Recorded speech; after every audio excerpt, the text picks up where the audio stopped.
I'm sorry, Dave. I'm afraid I can't do that. Je vais lui faire une offre qu'il ne pourra pas refuser. Can she be late for her cinema show? Antoine Doinel, Antoine Doinel, Antoine Doinel, Antoine Doinel, Antoine Doinel, Le monde se divise en deux catégories. Ceux qui ont un pistolet chargé et ceux qui creusent. Toi, tu creuses. Parlez-vous, cours de mime! Je suis un homme. Ah, personne n'est parfait. J'aime l'odeur du napalm au petit matin. Vous avez de la pâte? Vous avez du sucre? Alors avec la pâte, vous faites une crêpe, puis vous mettez du sucre dessus. La mère suce des queues en enfer. And I am the best film director in the world.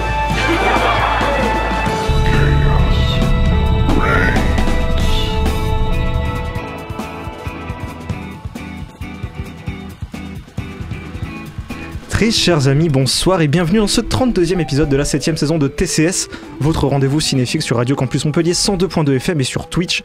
Si vous ne m'avez pas reconnu, déjà je suis vexé, mais en tout cas je m'appelle Hugo et j'aurai l'honneur d'être votre guide dans cette aventure d'une heure et demie à travers l'actu ciné de la semaine. Et nous sommes au mois de mai. Les beaux jours sont revenus, ça y est, c'est la saison des pique-niques, des sorties plage et surtout des barbecues. Et du coup, j'ai invité mes chroniqueurs à se lancer dans cette belle saison estivale avec barbecue.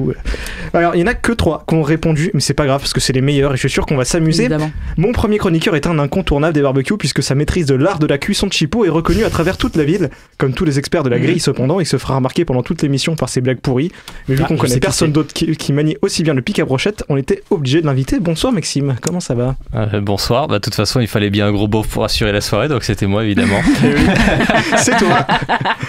La chroniqueuse suivante est également celle que vous invitez impérativement sous peine de manquer d'activité et de vous ennuyer comme des rats morts, puisque sa principale tâche de ce soir sera de nous divertir avec un quiz qui, je le sais, sera de qualité. Bonsoir Marie. Bonsoir, ça me fait plaisir.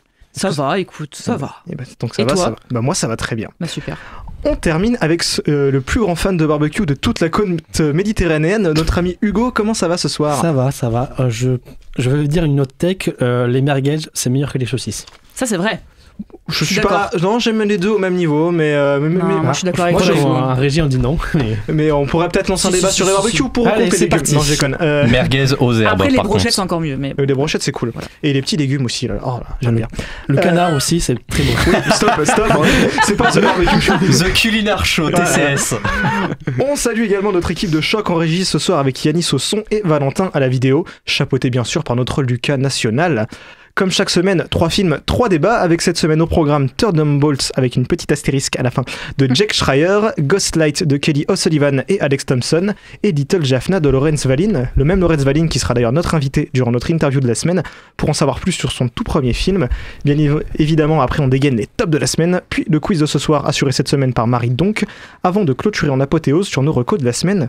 Alors cependant, avant toute chose, on l'a assez répété, la semaine prochaine c'est Cannes. Cette année, moi, je pars en duplex avec Lucas. Du coup, il se trouve que moi, j'ai bien fait le duplex en dernier, et lui, non. Du coup, pour qu'il s'entraîne, c'est un exercice un peu compliqué, et vu qu'il est déjà parti, là, il est sur la route, il va intervenir de temps en temps durant l'émission à travers plusieurs duplex au fur et à mesure de son voyage. On va essayer d'ailleurs de choper. Est-ce que, Lucas, tu nous entends ? Oui, bonjour Hugo. Alors, je suis ravi d'être ici avec vous ce soir en duplex. Comme vous pouvez le voir, je suis déjà sur la route de Cannes. J'ai pris un blablacar, il m'a déposé ici, ça s'est pas super bien passé. Je sais pas trop où je suis, mais en tout cas, j'y suis. Il y a des castors, peut-être que si je leur demande mon chemin, ils me diront où aller. En tout cas, je vous tiens au courant dans la suite de cette émission en duplex pour la route vers Cannes. À vous les studios. Merci Lucas, on te reprendra écoute au fil de l'émission à travers ton périple. En attendant, on va quand même s'informer un petit peu sur l'actu ciné de la semaine avec Hugo, notre expert en news, qui va décrypter tout ça pour nous. Now, Buffalo's #1 news team. Good evening and welcome to Eyewitness News at 6. I'm Susan Ortega. And I'm Evan Baxter and here's what's making news. Et on commence les news d'aujourd'hui avec un mercato bien rempli. Le jeu vidéo français Clair Obscur Expédition 33, prétendant au GOTY cette année, sorti le 24 avril dernier, va avoir droit à son adaptation en film live. Vendu à 1 million d'exemplaires en moins d'une semaine, ce jeu produit par le studio indépendant montpelliérain Saint-Valentin interactive est devenu un véritable phénomène. Le studio Stanfall s'associera pour cette adaptation à la société américaine Story Kitchen, fondée par Dimitri M. Johnson et Mike Goldberg, à qui on doit déjà les lucratives adaptations cinématographiques des jeux Sonic. On continue avec la double dose de Jean Valjean en 2026 dans les cinémas français. Tandis que Grégory Gadebois sera Jean Valjean dans le film préquel original signé par Éric Besnard sur les origines du légendaire personnage créé par Victor Hugo. C'est Vincent Lindon qui sera Jean Valjean devant la caméra de Fred Cavaillé pour une adaptation pure et dure des Misérables. Après le succès de Monte Cristo et les Trois Mousquetaires, voilà venir une nouvelle adaptation à gros budget d'un classique de la littérature française. Nous aurons donc Vincent Lindon sera Jean Valjean, Tahar Rahim incarnera l'inspecteur Javert, Camille Cotin jouera Madame Thénardier, Benjamin Laverne sera Monsieur Thénardier, Noémie Merlan prêtera ses traits à Fatine, Vassili Schneider sera Marius et Marie Colombe interprétera Éponyme. On finit ce mercato pour le prochain film de Ladji, le rat du prix pour le jury pour Les Misérables lors du Festival de Cannes en 2019, qui va adapter la vie de Thomas Alexandre Davy de la Patière dans Dumas, Diable Noir. Ce fils d'esclave devenu le premier général noir français pendant la Révolution et aussi le père de l'écrivain Alexandre Dumas. Pour faire ce film, le réalisateur a misé sur le jeune acteur français Théo Christine qui a incarné Joey Starr dans Suprême et plus récemment joué dans Vermine. Pour l'accompagner, Omar Sy, Vincent Cassel et François Civil rejoindra ce projet de la grande envergure, annonce Variety. Alors, des réactions vers cet immense mercato ? C'est assez fou Clair Obscur, parce que moi j'ai pas encore joué au jeu, j'attends un peu, mais j'avais appris que les droits avaient été achetés avant même la sortie du jeu, quoi. Donc ils ont vraiment flairé filon, et je crois que c'est à peu près les mêmes qui avaient acheté ceux de Split Fiction aussi, juste avant sa sortie. C'est les mêmes aussi. Ouais, donc vraiment cette idée qu'on va flairer le filon des succès, c'est assez fou. Et Clair Obscur est un pur chef-d'œuvre qui a une histoire folle, une musique folle. Je l'ai dans la tête depuis quelques semaines, c'est affreux. Mais vraiment, j'ai très hâte de voir l'adaptation, mais après. Faut mettre un peu de guillemets. On est vraiment au début du projet. Donc, à voir si ça va se concrétiser. Et puis, je trouve qu'il y a toujours un problème avec cette idée qu'on va adapter des jeux qui sont déjà hyper cinématographiques. Tu vas faire quoi ? Tu vas juste enlever une couche de gameplay. Ouais, tu vas enlever le gameplay, quoi. Mais l'univers est quand même riche. Alors s'ils font un truc qui est plus dans l'univers, pourquoi pas ? Mais si c'est une adaptation pure et dure de l'histoire, c'est un peu con, quand même. Ouais, ça reste juste à enlever les QTE, au fait. Donc, oui, voilà. Non, il y a du combat au tour par tour aussi. Mais par contre, moi, je voulais revenir peut-être sur l'adaptation des Misérables, notamment. Moi, j'avais une question. Est-ce que Noémie Merlan sera dénudée dans ce film ou pas? Parce que je suis désolé, qu'est-ce qu'il a, lui? Mais j'ai un problème. Infernal. J'ai un problème. Chaque fois que Noémie Merlan est dans un film, il trouve toujours un moyen, que ce soit par un moyen ou par un autre, de la mettre à poil. Et je ne comprends pas pourquoi. Pourquoi pas Alors si c'est sa volonté, tu ne peux pas l'en empêcher. Oui, bien sûr. Mais par contre, le casting en tout cas fait envie. Vincent Lindon, Tahar Rahim, Camille Cotin et Benjamin Laverne. Moi, je signe tous les jours. Il y a que toi, parce que moi, je m'en fous des Misérables qui a déjà été adapté 40 fois. Je m'en fous peut-être. Alors, je crois à ma connaissance n'avoir vu aucune adaptation des Misérables. En fait, nous sommes dans une période où les classiques français sont réadaptés. On avait déjà ça dans les années 60. On a une nouvelle époque d'adaptation. Donc les Misérables, c'était logique. Ouais. Après, faut voir le nom derrière. Fred Cavaillé. Le CV est pas non plus fou. Qu'est-ce qu'il a fait déjà? Les Chèvres l'année dernière. Tu vois, tu t'en rappelles pas? Ah oui, effectivement. Et Adieu Monsieur Hoffman l'année d'avant, je crois. Et l'autre nom, c'est Éric Besnard, c'est ça? Oui. Ouais. Éric Besnard, on le sait, Lucas l'avait dit, c'était son réalisateur favori quand on était allé au Cinémed. Qui avait fait... Si, t'avais kiffé Éric Besnard. Ouais. On est obligé de préciser comme Maxime ironique, sinon c'est pas. Oui, c'est ça, ouais.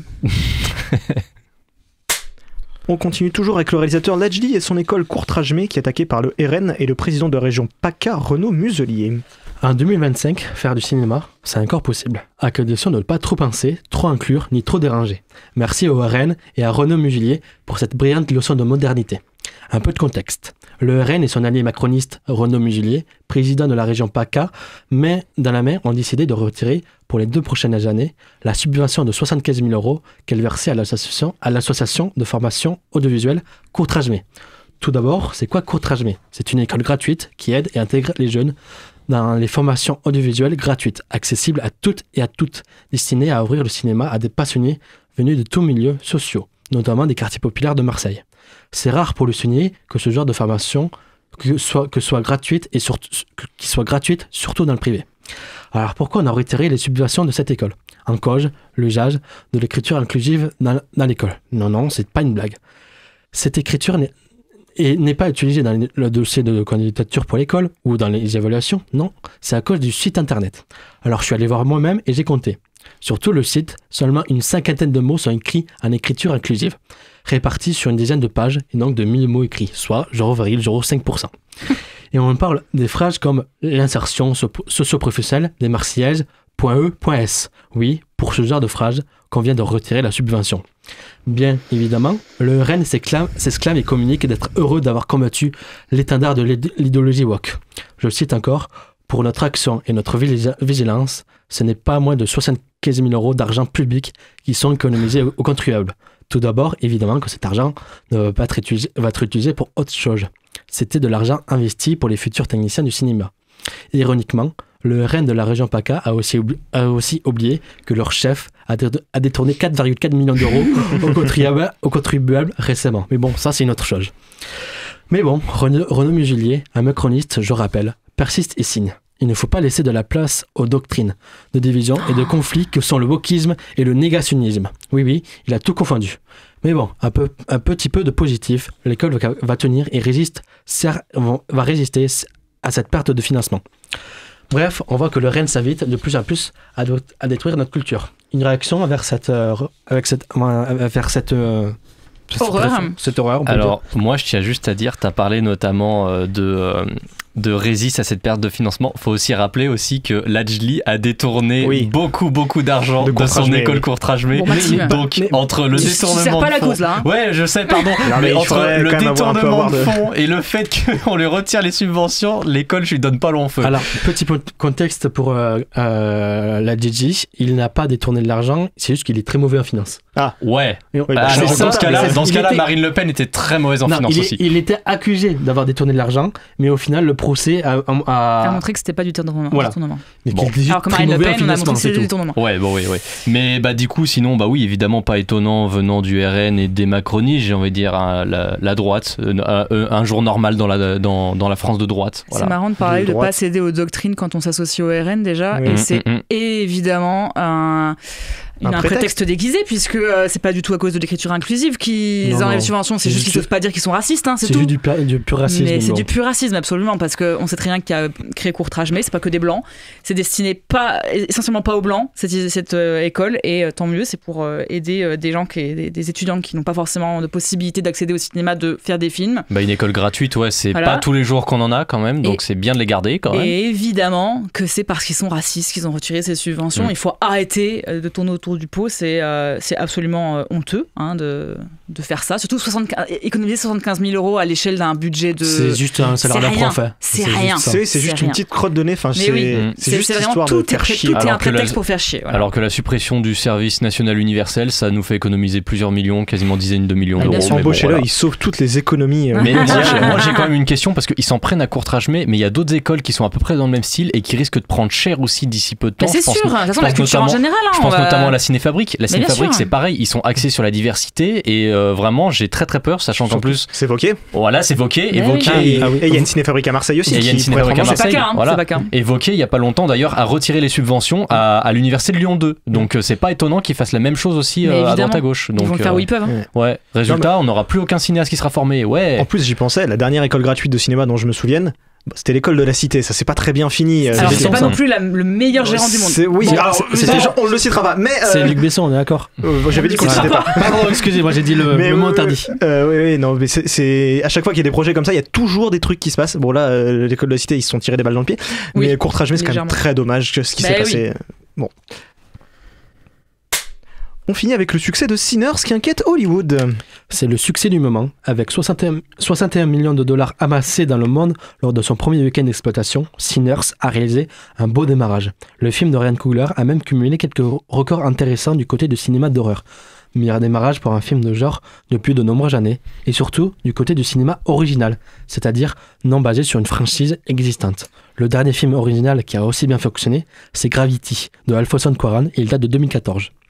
Depuis de nombreuses semaines, le projet inquiète et convoque le pessimisme de de certains médias, au point même où le bilan de son premier week-end par Variété a énervé certains lecteurs critiquant le film sur son faible box-office, provoquant dans le sillage de sa parution des accusations diverses.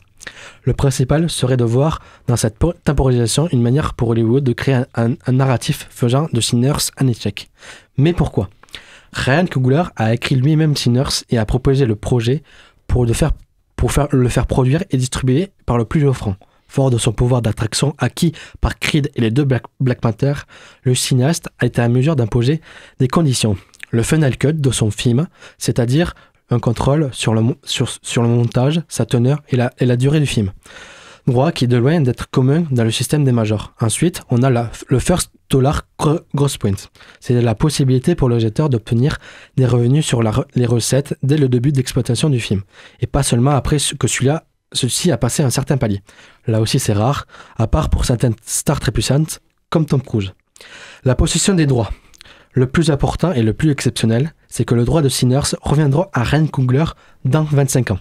Ce troisième point est celui qui, en toute logique, inquiète les studios, dont une bonne partie de la valeur tient à leur catalogue et de leur manière d'exploiter des films, en les ressortant ou en les créant des suites, préquels, spin-off, tout en évacuant leur auteur de la boucle obogée. C'est pour cela que nous n'avons pas eu de retour vers le futur 4 ou de E.T. 2. Ces films appartiennent à leurs réalisateurs, Zemeckis et Spielberg, ne voulons pas de suite à ces films. Avant même la sortie de Sinners, le contrat de Coogler a fait du bruit au sein d'Hollywood et il commence à en faire des gens vieux. Mais là encore, il n'est pas le premier, puisque Quentin Tarantino, toujours lui, a négocié le même droit sur Once Upon a Time in Hollywood. Le statut assez unique du réalisateur de Kill Bill faisait de sa requête une anomalie. Avec Ryan Coogler, il y a une paire de traînées de poudre. Une bonne ou mauvaise nouvelle pour le futur de Hollywood. Ça dépend comment ça va réagir dans les prochaines semaines, mais... De toute façon, Hollywood. Oui, c'est Hollywood. C'est pas la joie, ouais. Mais c'est une bonne nouvelle pour les auteurs que Ryan Coogler, qui est pas non plus un Spielberg, qui est pas non plus un Tarantino, il ait pu négocier ça. Enfin, il commence à devenir un gros nom. Il commence à devenir un gros nom, mais c'est pas non plus un nom énormissime, quoi. Donc on pourrait se dire, parce que quand Bong Joon-ho négocie le Final Cut, on se dit, en même temps, c'est Bong Joon-ho, si tu lui refuses, il se barre et ton film, tu l'as pas, quoi. Bah, bien sûr. Et là, que Ryan Coogler ait pu le négocier, c'est quand même assez dingue. Et ça serait bien que ça continue dans cette direction, même s'il y a peu de chances que ça soit ce qui arrive, bien sûr. T'as dit que c'était quelle société de production ? De quoi, Sinners ? Ouais. Je l'ai pas dit. C'est la Warner. Okay. Oui. Warner qui est pas non plus le studio le plus respectueux des auteurs dernièrement. Non, mais voilà, c'est pour ça qu'ils ont fait à Clint Eastwood, ce qu'ils ont fait au créateur de Coyote vs Acme, on s'en souvient, bien sûr. Oui, bien sûr. Merci Hugo pour ces news. C'est désormais l'heure d'ouvrir les débats de la semaine.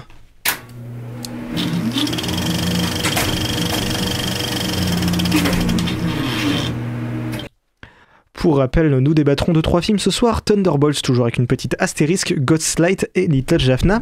Et on va commencer tout de suite par ce qui arrive souvent en même temps que les beaux jours, le début de la saison des blockbusters estivaux.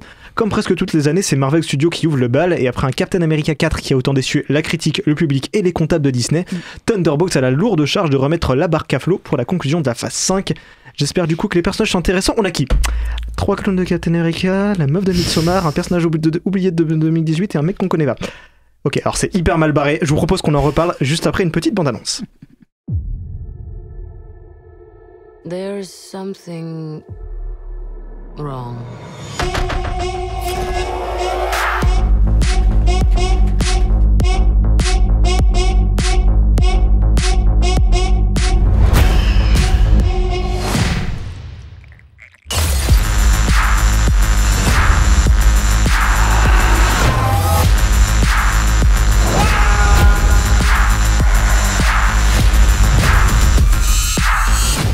Avengers are not coming.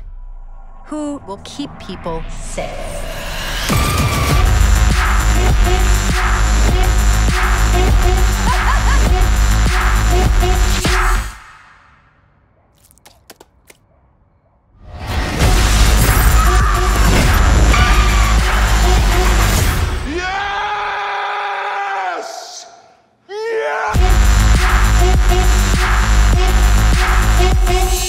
Tombée dans un piège redoutable tendu par Valentina Allegra de Fontaine, Yelena Belova, Bucky Barnes, Red Guardian, le fantôme Taskmaster et John Walker doivent participer à une mission à haut risque qui les forcera à se confronter aux recoins les plus sombres de leur passé.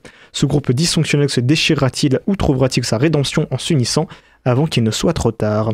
On retrouve au casting Florence Pugh dans le rôle de Yelena Belova, Sebastian Stan dans le rôle du sénateur, James Bucky Barnes, Wyatt Russell dans le rôle de John Walker, David Harbour dans le rôle d'Alexei Shostakov, Anna John Kamen dans le rôle d'Avastar le fantôme, Julia Dewey-Dreyfus dans le rôle de la comtesse Valentina Allegra de Fontaine, Lewis Pullman dans le rôle de Robert Reynolds alias Sentry ou The Void, Olga Kurilenko dans le rôle d'Antonia Dreykov alias Taskmaster, on en reparlera, et Géraldine Viswanathan dans le rôle de Mel, l'assistante de la comtesse. Marie, qu'est-ce que tu en as pensé, en spoilant bien sûr le moins possible, notamment ce qui a été fait. En spoilant bien sûr. Non. Ah bon, notamment ce qui a été fait en termes de marketing ces derniers temps, on va peut-être éviter. On peut le dire maintenant. Non. Allez. Non, moi j'ai prévu de pas dire. On ne spoil pas ce soir. Je suis pas une énorme fan de Marvel, mais je suis pas une hateuse non plus. Les premières phases à leur époque m'ont beaucoup diverti et j'aimais beaucoup ça. La saga des Pierres de l'Infinité, c'est une branche de Marvel que j'aime beaucoup et je trouvais que depuis Endgame, ça se pétait largement la gueule. De plus en plus, j'ai vu dernièrement le Captain America avec Harrison Ford qui était une horreur totale. Enfin, c'était absolument terrible. Et donc je me demandais à quel moment Marvel va enfin me redivertir et me faire un peu plaisir quand je vais au cinéma. Bah c'est arrivé, figurez-vous. Avec les Gardiens de la Galaxie, volume 3. Ah, j'avais oublié ça j'ai bien aimé. Oui, mais vraiment, les Gardiens, c'est vraiment à côté. Ah non, c'est vraiment en dehors de Marvel pour moi, tellement c'est à part. Voilà, exactement. Je parle d'un Marvel vraiment bien brandé Marvel, à savoir Thunderbolts. Eh bien écoutez, j'ai passé une très bonne séance et j'ai été très divertie.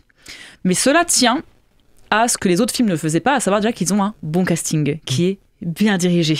Parce qu'Anthony Mackie, excusez-moi, j'en ai marre de ce Captain America, je déteste cet acteur. Voilà. C'était hilarant à quel point il a aucune réaction dans les contre-champs sur Captain America. C'est pas possible en fait. Enfin, c'est terrible. Harrison Ford, à 100, voilà, bref. C'était la seule qualité de... On va pas refaire le débat sur Captain America. Bref, on a détesté. Voilà. Et là, évidemment, on a un casting.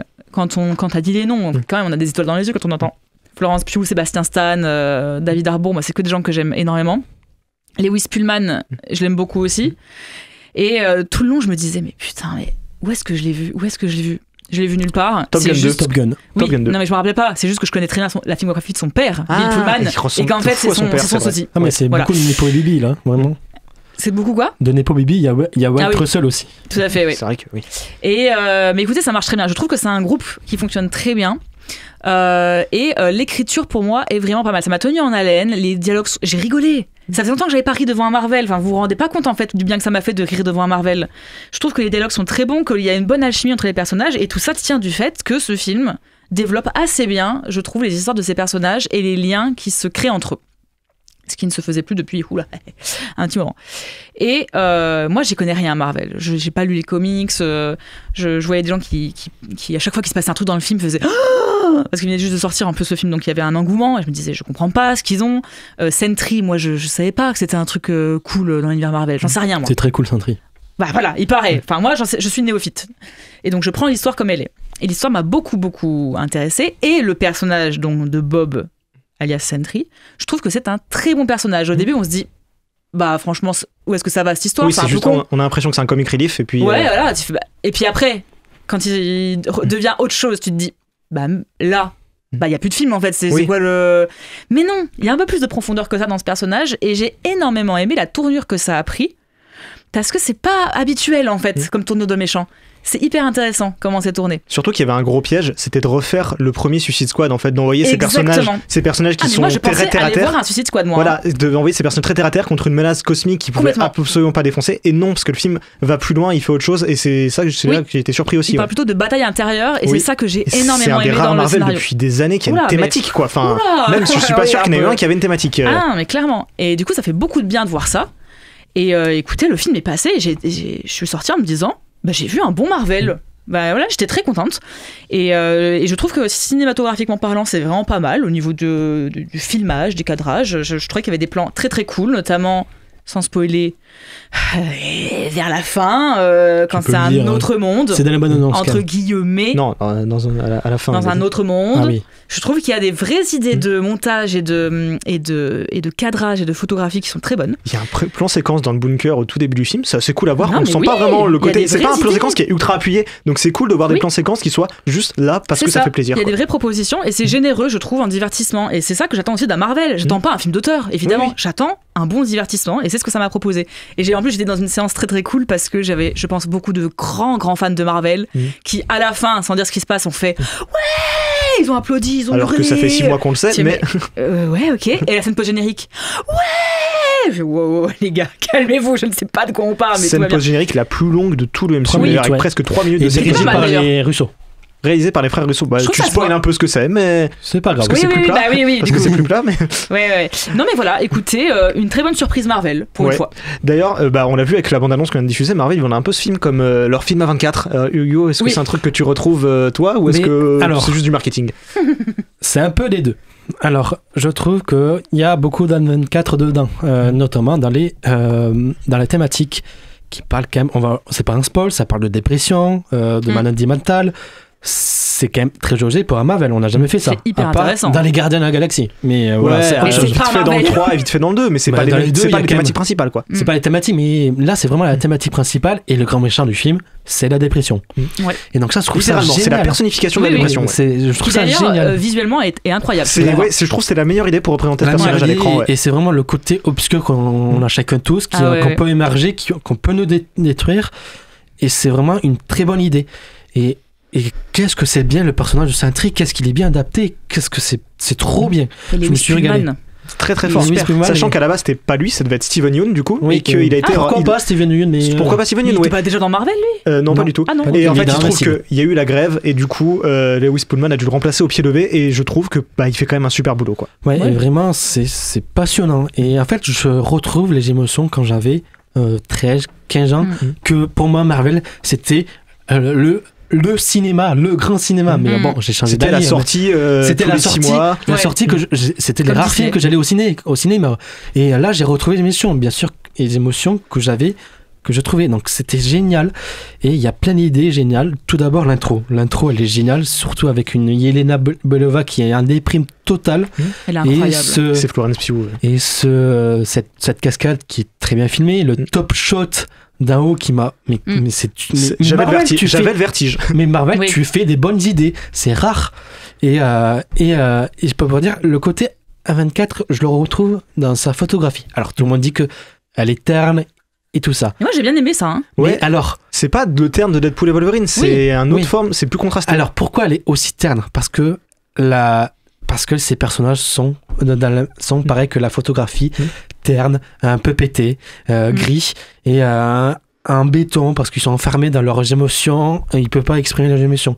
Et c'est souvent que des bonnes idées, et j'adore la fin. La fin, c'est une bonne proposition, et c'est le premier film Marvel où il n'y a pas de bataille finale. Oui, il n'y a pas de... Il y a une bataille interne, quoi. Et parce que ça va durer sur plusieurs films, et c'est ça que moi je rattends de Marvel, c'est qu'on me propose un arc, pas juste des films comme ça, one shot de temps en temps, un vrai arc. Que c'était vraiment le défaut, c'est qu'il y avait des bons trucs dans la phase 4 et 5, mais c'est pas des trucs qui construisaient sur l'avenir. Oui, et on les oublie, oui c'est ça, exactement, on les oublie après. Doctor Strange 2, j'ai beaucoup aimé, mais ce film, il va juste d'un point à un point B, il réfléchit pas, quoi. Non, mais et les acteurs fonctionnent entre eux. Vraiment, j'ai trouvé White Russell, Florence Pugh, Sébastien Stan. Je reviens un peu sur Sébastien Stan. Il est plus un retrait. Dommage, oui. Parce que Sébastien Stan, son arc est fini. Oui, mais il est quand même charismatique. Oui. Mais il est très beau, tout le monde le sait. Même en Trump, il est beau. C'est dire, quoi. Non, je dirais pas ça, mais bon. Mais les personnages marchent. Et le personnage de Yelena Belova avec David Harbour fonctionne beaucoup. Et même David Harbour, qu'on peut juger comme lourd, c'est fait exprès parce que c'est un personnage qui se cache à travers ses blagues, et c'est magnifiquement filmé. et c'est un vrai soulagement. Et bon, je me vante un peu, mais quand tout le monde a annoncé le projet comme ça allait l'air nul, j'étais le seul à le défendre et je suis très heureux de l'avoir défendu. Je connais pas mal de gens qui le défendaient aussi. Mais moi, je vais terminer par le plus gros expert Marvel de l'équipe, peut-être, monsieur Maxime Valette. Toi qui as vraiment tout vu depuis. Toi, tu as même vu les premiers films Batman à l'époque, donc qu'est-ce que tu as pensé de Thunderbolts ? Totalement. Ben, je suis un expert en Marvel, comme je suis pas du tout un expert en taxi, hein, c'est connu. Est-ce que t'es obligé de le signaler à chaque fois, à chaque émission. C'est le multiverse, on est dans une autre temporalité où Maxime est inversé. Exactement. Il déteste les films français. Non, pour remettre un peu en contexte, oui, je ne regarde pas les films Marvel, je suis très inconnu, enfin je connais pas du tout ces trucs-là. Les seuls Marvel que j'ai pour jauger, c'est les 3 Deadpool, les 3 Gardiens de la Galaxie et The Marvels. Voilà. Donc ceux qui font le moins Marvel, quoi. The Marvels. The Marvels, oui. Il y a que Marvel en nom, quoi. Et du coup, moi j'ai tout ce truc déjà je suis pas très fan des films de super-héros, j'ai un gros problème avec ces trucs-là. Et vraiment, Simon m'avait dit qu'il fallait que j'aille voir ce film, déjà parce que je suis à la radio, donc je fais mon travail quand même. Et surtout aussi parce que Simon, il m'a dit, c'est un film qui est censé être... qui est censé faire en sorte à ce que les gens qui ne sont pas vraiment familiers avec l'univers Marvel aillent le voir quand même. Et je suis allé le voir quand même. Et... ça va en vrai. L'action elle est divertissante, l'humour il est drôle, ça arrive à me faire rire. Les personnages ils sont bien construits, ils sont bien joués. Les effets spéciaux c'est pas des trucs dégueux que tu vois venir à des kilomètres et ils sont bien. Visuellement c'est beau. Puis il n'y en a pas trop. Hein. Oui. Ouais, puis toute la partie que t'avais dit entre guillemets dans l'autre monde sans trop spoiler, j'ai bien aimé aussi, je trouve que ça marche très très bien, c'est psychologique et ça marche bien. En fait, oui, le film est bon, J'ai retrouvé Sébastien Stan, je me suis dit, alors attends, parce que c'est vrai que lui il a joué Donald Trump, mais attendez. Mais visuellement ça n'a rien à voir. Mais t'avais pas vu les Captain America ? Ah oui, non, tu me Non, je n'ai rien vu. Captain America, Iron Man, tous les Avengers, je n'ai rien vu de tout ça, donc vraiment je suis totalement étranger. Et ouais, c'est un bon film et je me voyais pas aussi bien le noter, parce que sur Letterboxd, sur 5 étoiles, je lui ai mis 4 et je me suis dit mais comment ça se fait qu'un film Marvel puisse être aussi haut ? Je me suis dit mais putain, il va finir dans mon top de l'année quasiment. Bon, il y est pas, mais bon, voilà. Il risque peut-être de finir dans le top de l'année, mais il est vraiment bien, Et alors après, j'avais pas toutes les refs évidemment, parce que j'avais à côté de moi des fanzouz inconditionnels de Marvel qui étaient en mode oh c'est trop bien, mais attends, et il y en avait même un derrière, il était venu avec, je crois c'était sa copine ou un truc comme ça, il était en mode alors là tu vois c'est ce personnage qui fait ça et tout, et genre vraiment il lui explique de A à Z tout le lore de Marvel, et moi j'étais un petit peu derrière en train d'écouter, j'étais en mode ah ouais, moi j'ai toujours pas la ref mais c'est pas grave. Et non, c'est bien, visiblement les fans étaient ravis, donc en tant que non fan j'étais diverti, et visiblement en tant que fan ils ont été contents, donc voilà. Ouais, je vais finir sur un truc. Premier Marvel depuis des années à avoir des décors en dur qui sont exploités. Mais c'est exactement ce que j'allais dire. C'est la scène de du bunker. Du bunker et du course-poursuite aussi. Mais en fait, ce qui fait qu'il est bon, ça tient aussi de son réalisme, du fait qu'on n'en fasse pas trop. Il y a des scènes qui te tiennent en haleine alors qu'il n'y a pas grand-chose, genre dans le conduit, sans en dire trop. La scène de l'ascenseur, elle est incroyable. Voilà. Oui. Et parce que tout a été pensé en avance. Pour une fois, on n'a pas un Marvel où ils se sont dit on verra la post-prod. Puis ça va aller. On verra la post-prod, parce que Captain America, ils sont à Washington. Ils ont été obligés de filmer ça devant un fond vert, c'est moche, on ne voit rien. Exactement. Là, les personnages, ils détruisent le décor en se fracassant, les accessoires ils sont utilisés. C'est des trucs tout cons, c'est des bases, mais c'est des bases que Marvel n'avait plus depuis un gros moment. Quoi. Ça fait plaisir. Je tiens juste à dire, il y a une scène avec une limousine, j'adore cette scène. Voilà. La scène de la limousine, j'adore. C'est parce que c'est une voiture. C'est Terminator 2. J'ai beaucoup ri. Je vais quand même un peu nuancer, il y a quand même des défauts au film, notamment deux défauts que je vois. Taskmaster, déjà. Taskmaster, bien sûr. Bon, sans qu'on dise trop. Quand on ne connaît rien, c'est pas vraiment défaut. Que tout le monde le sait. Bon, c'est qui déjà ? Voilà, tu vois. Taskmaster, c'était quand même un personnage très intéressant dans l'univers Marvel, mais là, il est supprimé. Ça fait 2 fois qu'il se fait désinguer. Voilà. Et les 5 dernières minutes, je les aime pas. Voilà. Okay. C'est vraiment dernière. Moi, il y a un truc que j'adore dans les 5 dernières minutes. C'est Kevin Feige qui dit ah non, il faut faire un truc là quand même. Ouais, mais moi, ce que j'aime beaucoup dans le climax, c'est qu'il sauve des civils. Et ça, c'était pas pareil, c'était pas arrivé depuis très longtemps. Exactement. Notamment la scène de la petite fille qui m'a choqué. En fait, j'ai dit putain, mais ils ont osé faire ça. Moi, j'ai adoré justement. C'est bien parce qu'en fait, faut rappeler qu'en fait, les méchants, ils vont pas s'attaquer qu'aux adultes. S'il y a des méchants dans le vrai monde, ils vont aussi s'attaquer aux enfants. Il faut se rendre compte que des gens meurent dans ce genre de situation. Donc attendez-vous à ce que les enfants meurent, c'est normal. Voilà, c'est comme dans les films d'horreur. On n'avait pas vu ça depuis Avengers en 2012, je pense, ou peut-être Avengers 2. Bon, alors juste, chers amis, je vous interromps, c'était un super débat, mais et je maintiens, je suis vraiment content qu'on ait enfin pu voir un bon Marvel depuis un moment. On a juste un problème. On a dit du bien d'un film Marvel. Donc là, on a énervé tous les cinéphiles à 15 km à la ronde. Et ils sont en train de prendre le studio d'assaut. C'est pour ça qui arrive là. Là, je vois, il y a Lucas, il essaye tant bien que mal de les repousser, il n'y arrivera pas tout seul. Donc ce que je vous propose pour les calmer, on va leur faire écouter une petite chanson issue de la bande originale de Thunderbolts. Nous, on va en profiter, on va aider Lucas. De toute façon, ensemble, rien ne peut nous arrêter.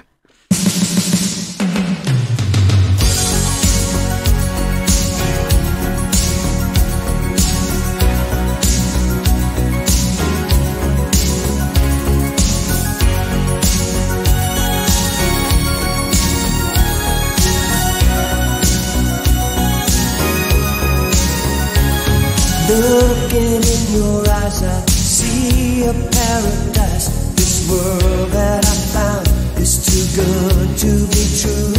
Standing here beside you, want so much to give you this love in my heart that I'm feeling for you. Let them say we're crazy, I don't care about that. Put your hand in my hand, baby, don't ever look back.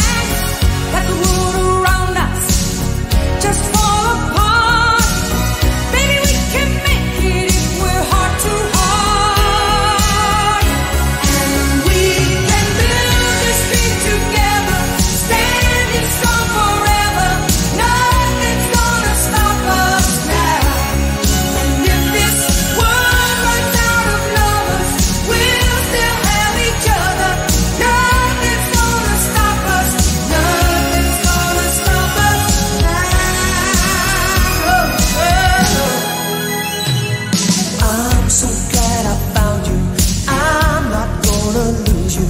Whatever it takes, I will stay here with you. Take it to the good times, see it through the bad times. Whatever it takes is what I'm gonna do. Let them say we're crazy. What do they know? Put your arms around me, baby. Don't ever let go. Let the world around us just fall apart. Baby, we can make it if we're heart to heart. And we can build this dream together, standing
Ok, on a réussi à les virer. Et vous, chers auditeurs, avez pu profiter de Nothing Gonna Stop Us Now de Starship, issu de la bande originale de Thunderbolts, mais aussi de celle du film Mannequin de Michael Gottlieb. Ça, c'est juste pour l'anecdote. Avant de poursuivre, je crois qu'on a des nouvelles de Lucas qui est toujours sur la route. À la régie, est-ce qu'on peut avoir Lucas ? Oui, bonjour Hugo. Alors, je suis ravi que vous ayez parlé de Thunderbolt. J'ai beaucoup aimé ce film. En attendant, pendant mon périple pour Cannes, un gentil monsieur m'a gentiment proposé de me déposer. Il m'a également proposé des bonbons, ce à quoi j'ai répondu, comme toute personne normale, oui, bien entendu, j'adore ça, je suis un gourmand. En attendant, pour l'instant, j'attends dans sa petite cabane, tout à fait cosy, hein, comme vous pouvez le voir. C'est sympa, c'est accueillant, les gens de la Côte d'Azur, quoi. Voilà, je crois que le monsieur revient avec une tronçonneuse. D'accord, bon. On se revoit après. À vous les studios. Ça va pas. Ok, Lucas, il va falloir faire attention sur la route quand même. En attendant, nous on va passer à Ghostlight, un petit film indé américain qui a fait pas mal le tour des différents festivals et cérémonies de récompense américains. Alors je propose qu'on s'y plonge tout de suite. I'm sorry, Dan. I know you all have a lot on your plate. If you don't want to go through with it, if you're not committed, tell me now. Daisy has had plenty of chances already. This is her last one. Did you reach out to the therapist I recommended? What are you doing? Hey! Hello! I need your help with something.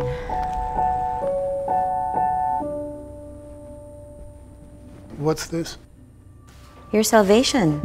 Everyone, this is Dan. We're rehearsing a play. Do you know this play, Romeo and Juliet? It's a tragedy. The lines are the easy part. The hard part is the emotional journey. It's supposed to be fake, but feelings can feel real sometimes. It seemed like you might want a chance of being somebody else. It's been difficult, but I just want my family back. When things get hard, you either blow up or bail. It's a bad habit. You should have told me. I know. I think it's really great that you found a place where you feel. Hardest part is the first line, right? I'll tell you from there. Good luck, honey. You don't say good luck. It's break a leg. Break a leg. De quoi ça parle ? Dan travaille sur des chantiers de voirie à Chicago et ses environs. Un peu par hasard, à l'insu de sa famille, il intègre une troupe de théâtre amateur qui met en scène Roméo et Juliette. Peu à peu, la tragédie qui se monte sur scène commence à lui renvoyer les reflets de sa propre vie. Il y a évidemment que des A-listers au casting, Keith Kupferer, Dolly DeLeon, Catherine Malone Kupferer, ouais, la fille de l'acteur principal, Tara Malone, Anna Dworkin, Tommy Rivera Vega, Alma Washington, H.B. Howard, Dexter Zolikoffer et Lia Kubilete. Maxime, qu'est-ce que tu as pensé de Ghostlight ? Alors déjà, il faut préciser quelque chose. J'avais de gros a priori sur le film pour une raison très simple. Déjà, c'est que le film, il est dispo qu'à l'Utopia. Oh. Et ouais, ok, bon, voilà. Pourquoi c'est un a priori ? Mais en fait, c'est un a priori parce que déjà que le Diagonal, c'est un peu un cinéma niche, on va pas se mentir. T'aimes pas le cinéma indépendant ? Non, c'est pas que j'aime pas le cinéma indépendant, mais il aime que Taxi. J'avais de grosses appréhensions quand même. Le Linsport. Utopia, c'est génial. Attention, voilà. sinon en plus, c'est à 10 minutes de chez moi à pied, donc ça me faisait pas ouais, en plus, moi, ça me fait chier aussi parce que ça me fait faire 35 minutes de voyage. Oh. Mais je suis allé voir Ghostlight et bah, c'est un putain de film, au fait. C'est génial. Alors, bah, déjà, je trouve les acteurs sont excellents. Je trouve les acteurs sont vraiment excellents, notamment la jeune actrice, du coup, qui est la fille, du coup, c'est ça, de Catherine Malone Kupferer, donc ils sont père et fille dans la vie aussi. Et bah, ça se voit parce qu'il y a une alchimie entre les deux qui est incroyable. Et d'ailleurs, les alchimies entre tous les acteurs de manière générale. Je trouve aussi l'histoire, elle est ultra embarquante. Vraiment, on est empoigné dedans de A à Z. Ça marche totalement.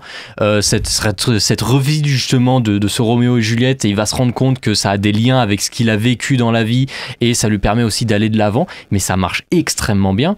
Je trouve qu'il y a une belle photographie, ça marche bien, il y a une belle image. Et puis voilà quoi, c'est touchant.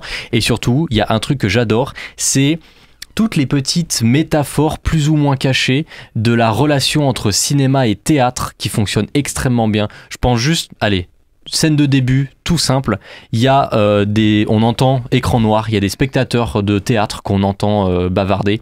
ça s'arrête, il y a un lever de rideau, et au fait le lever de rideau c'est pas une pièce de théâtre, c'est un lever de rideau sur une fenêtre de la maison du personnage principal. C'est tout con, mais il y a un gros lien dans ce film entre théâtre et cinéma qui marche extrêmement bien, et ça donne des métaphores qui sont géniales, et je pense notamment à la fin, dont je vais pas spoiler, mais il y a une métaphore sur la fin vis-à-vis des crédits, c'est super. Voilà, donc franchement, je ne peux que vous inciter à aller voir le film. C'est le meilleur de la semaine et il est magnifique. Je partage complètement ton avis. Moi, je me suis fait emporter par ce film qui est d'une candeur absolument éclatante. En plus, c'est brillant d'avoir réinterprété Roméo et Juliette. Enfin, une espèce de suite de Roméo et Juliette, mais qui se passerait aujourd'hui et qui serait du point de vue des parents de Roméo, comment ils ont fait leur deuil.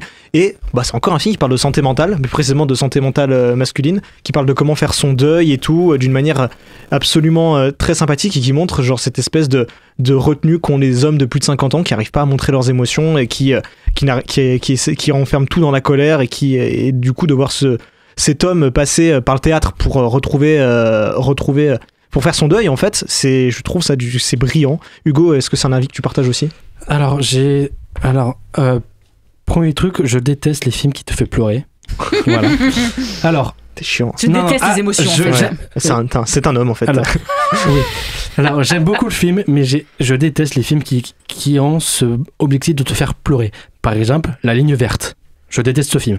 Mais là, c'est différent. C'est un classique. C'est différent avec celui-là parce qu'il t'amène des émotions au fur et à mesure. Il t'englobe dans ses émotions et à la fin tu chiales. C'est magnifique. Surtout qu'il est assez malin pour pas te révéler tout ce qui s'est passé depuis le début, quoi. Voilà. Et j'aime beaucoup un effet de style dans le film, c'est que c'est sa mise en scène. Au début, la mise en scène est au même niveau que ses personnages. Renfermé, aléatoire, très peu travaillé. Très cinéma social aussi, je trouve, au début. Très drame social. Et au fur et à mesure qu'on avance dans ces répétitions, qu'on voit que le personnage principal s'ouvre avec ce théâtre, la mise en scène s'affine, est plus jolie, et le montage est mieux découpé. On a vraiment des scènes magnifiques au fur et à mesure, jusqu'à un point orgue, la pièce théâtre, la principale, quoi. Et j'aime beaucoup le fait que, en fait, ce n'est pas un personnage qui va percer dans le théâtre. Ça reste quand même un homme qui va découvrir l'art, mais ce sera qu'une passion, qu'un truc comme ça. Ce sera pas son axe principal de sa vie. Il a une vie à côté. Et grâce à cet art, il va évoluer, il va comprendre ses émotions. Je trouve ça magnifique et très bien écrit. Et la fin est magnifique, surtout parce que la pièce de théâtre ressemble à une kermesse. Un spectacle de kermesse. C'est pas un désavantage. Parce que c'est-à-dire que c'est pas le grand bain où ça se finit dans un grand final épique. Ils vont pas gagner un Tony Awards, ils vont pas gagner un Oscar. C'est une pièce de théâtre regardée par au moins une cinquantaine de personnes. C'est minuscule. Et c'est génial cette idée parce que l'art te transforme. Tu évolues grâce à l'art et tu deviens une meilleure personne avec l'art. Bon, ça marche pas pour tout le monde, hélas. On va pas citer des peintres autrichiens. Des peintres autrichiens, des Luc Besson, voilà. On va pas citer eux. Mais tu évolues et donc le film t'amène à dire faites de l'art. Dites vos émotions à partir de l'art. C'est magnifique. Et en fait, je me reconnais dans ça parce que je suis fils d'une prof de danse qui crée ce genre de spectacle qui était vu par 100 personnes et on donnait toute notre âme dans cet art. On participait et c'était vraiment fantastique à faire et c'était un moment fabuleux à chaque fois. Mais c'était pas Broadway, mais c'était mieux que Broadway pour nous. Voilà. Donc ce film, c'est vraiment un coup de cœur pour ce film que je trouve fantastique. Mais je trouve la relation père et fille très belle, même si deux fois ça se voit que c'est pas. Deux fois c'est trop naturel. Oui. Ouais, c'est trop naturel et ça gâche un peu trop. C'est mon seul reproche du film, mais je trouve quand même le film magnifique. Ouais. T'as dit que ça ressemblait à une kermesse, mais il manque un peu la pêche au canard. Oh, il me saoule. Non, mais ce que je veux dire, les spectacles que tu voyais que tu faisais l'école, voilà, c'est le genre de trucs comme ça. Et c'est une belle qualité. Je finirai sur une seule chose. Il y a une scène de karaoké où il y a un personnage qui reprend une chanson de la comédie musicale Oklahoma que je connaissais pas du tout, mais cette scène de karaoké elle me fait tellement de bien. Je sais pas, ça m'a, je sais pas, juste entendre ce personnage chanter et prendre du plaisir à chanter. Alors moi j'aurais même tendance à dire que c'est le film en entier qui me fait du bien. Oui, mais c'est feel good. Il est good vibe de fou. Il est cocooning en fait. C'est incroyable. On le regarde avec un plaid. Non, deux fois il est pas vraiment cocooning. Je pense quand même à la scène de l'audition qui est vraiment d'une tension folle. Oui, mais c'est juste avant un final qui est vraiment réconfortant. C'est vraiment la scène d'audition qui est magnifique parce que évidemment Roméo et Juliette et l'histoire de la famille est retransmise dans Roméo et Juliette, et donc on se libère avec cet art, et donc la scène d'audition et grâce à la scène d'audition, donc il y a eu un problème, il y a eu un décès dans la famille, et on travaille, et la scène d'audition est vraiment le après. En fait, le après, après avoir ressenti nos émotions. Et j'aime aussi une autre qualité du film, le personnage principal n'est pas le personnage principal. Et en fait, c'est qu'un acteur, et chaque acteur pardon, je ne trouve pas mes mots. Chaque acteur a après son propre film au sein du film, en fait. La pièce de théâtre marche parce qu'il y a un dialogue entre chaque acteur, et ça se remet en place parce que le personnage principal déclare ses problèmes envers tous les autres personnages, envers sa famille, et je trouve que c'est une très bonne idée. Voilà. Pour finir, le film est ultra doux et on a envie de vous menacer pour aller le voir, mais avec douceur. Voilà, donc allez-y, peu importe où vous êtes, trouvez une salle qui le diffuse et allez-y. Merci. Utopia, bien sûr, si vous êtes tombé. C'est pas un gros distributeur, mais c'est pas grave, ça arrive, et vous pourrez peut-être trouver une salle quelque part qui le diffuse. Merci pour vos avis éclairés sur Ghostlight. Vous avez vu Ghostlight éclairé? Bref. On passe maintenant à notre troisième film de la semaine, Little Jaffna, un polar au cœur du quartier tamoul de Paris. C'est parti. நீ 4 வயசுல பிரான்ஸுக்கு வந்த. இது ஒரு நல்ல கதையா இருக்க. அது எப்படி எனக்கு தெரியாம போச்சு? நம்மெல்லாம் ஒரு குடும்பம். நம்ம எல்லாரும் ஒத்துமையா இருக்கணும். இதுதான் போலீஸ் வேலை. இப்ப வேலையை பத்தி கதைக்காதீங்க. இப்ப வயித்துல நெருப்பு கட்டி காட்டு கொண்டு இருக்கிறது எனக்கு தானே தெரியும். Tu peux me parler d'eux? Ils se font appeler les Kilis. C'est une race de perruches colorées qu'on trouve au Sri Lanka.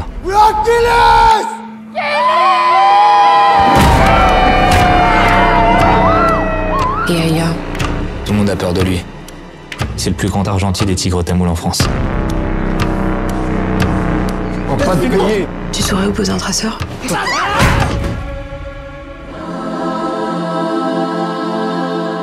Sa principale source de revenus reste le trafic de clandestins. நரகத்துக்குள்ள நுழைஞ்சிட்டா நிக்காம போயிட்டே இருக்கணும்.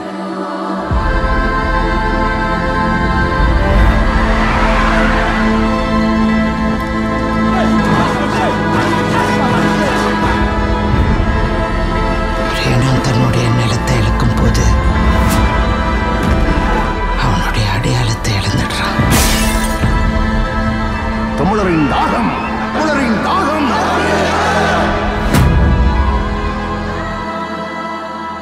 நீ எங்களோட தான் இருக்கிற?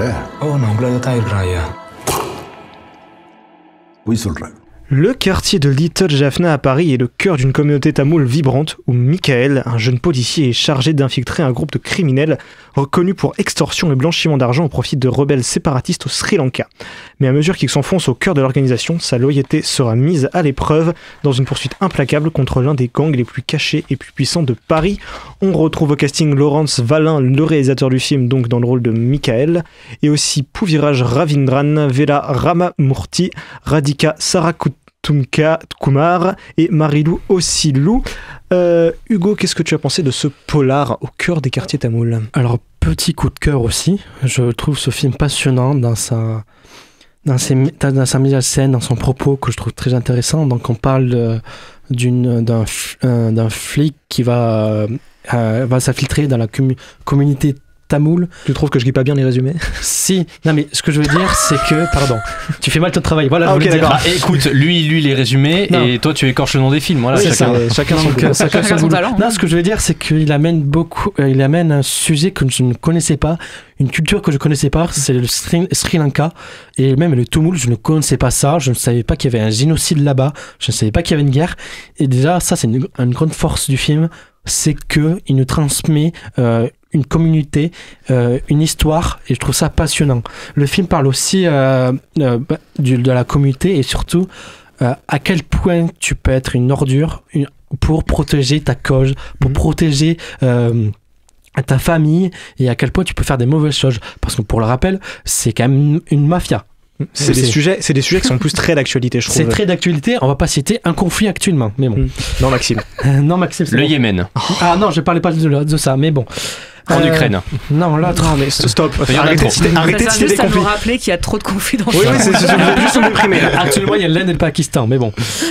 Voilà, donc il amène aussi des idées très cinématographiques Oui, il y a qu'on une n'a putain pas, d'envie de cinéma dans ce film, c'est assez qu'on n'a fou. pas, que le cinéma français n'est pas habitué. Je parle du cinéma qui est de l'Asie du Sud, d'Inde, du Sri Lanka. Le cinéma bollywoodien. Ouais. Non, alors il faut pas Pas que dire bollywoodien. Oui, plutôt mais le cinéma il y a- indien, il- parce que il- Bollywood c'est autre chose. Ouais. C'est un grand monde et je ne comprends pas ce monde quelquefois. C'est très complexe.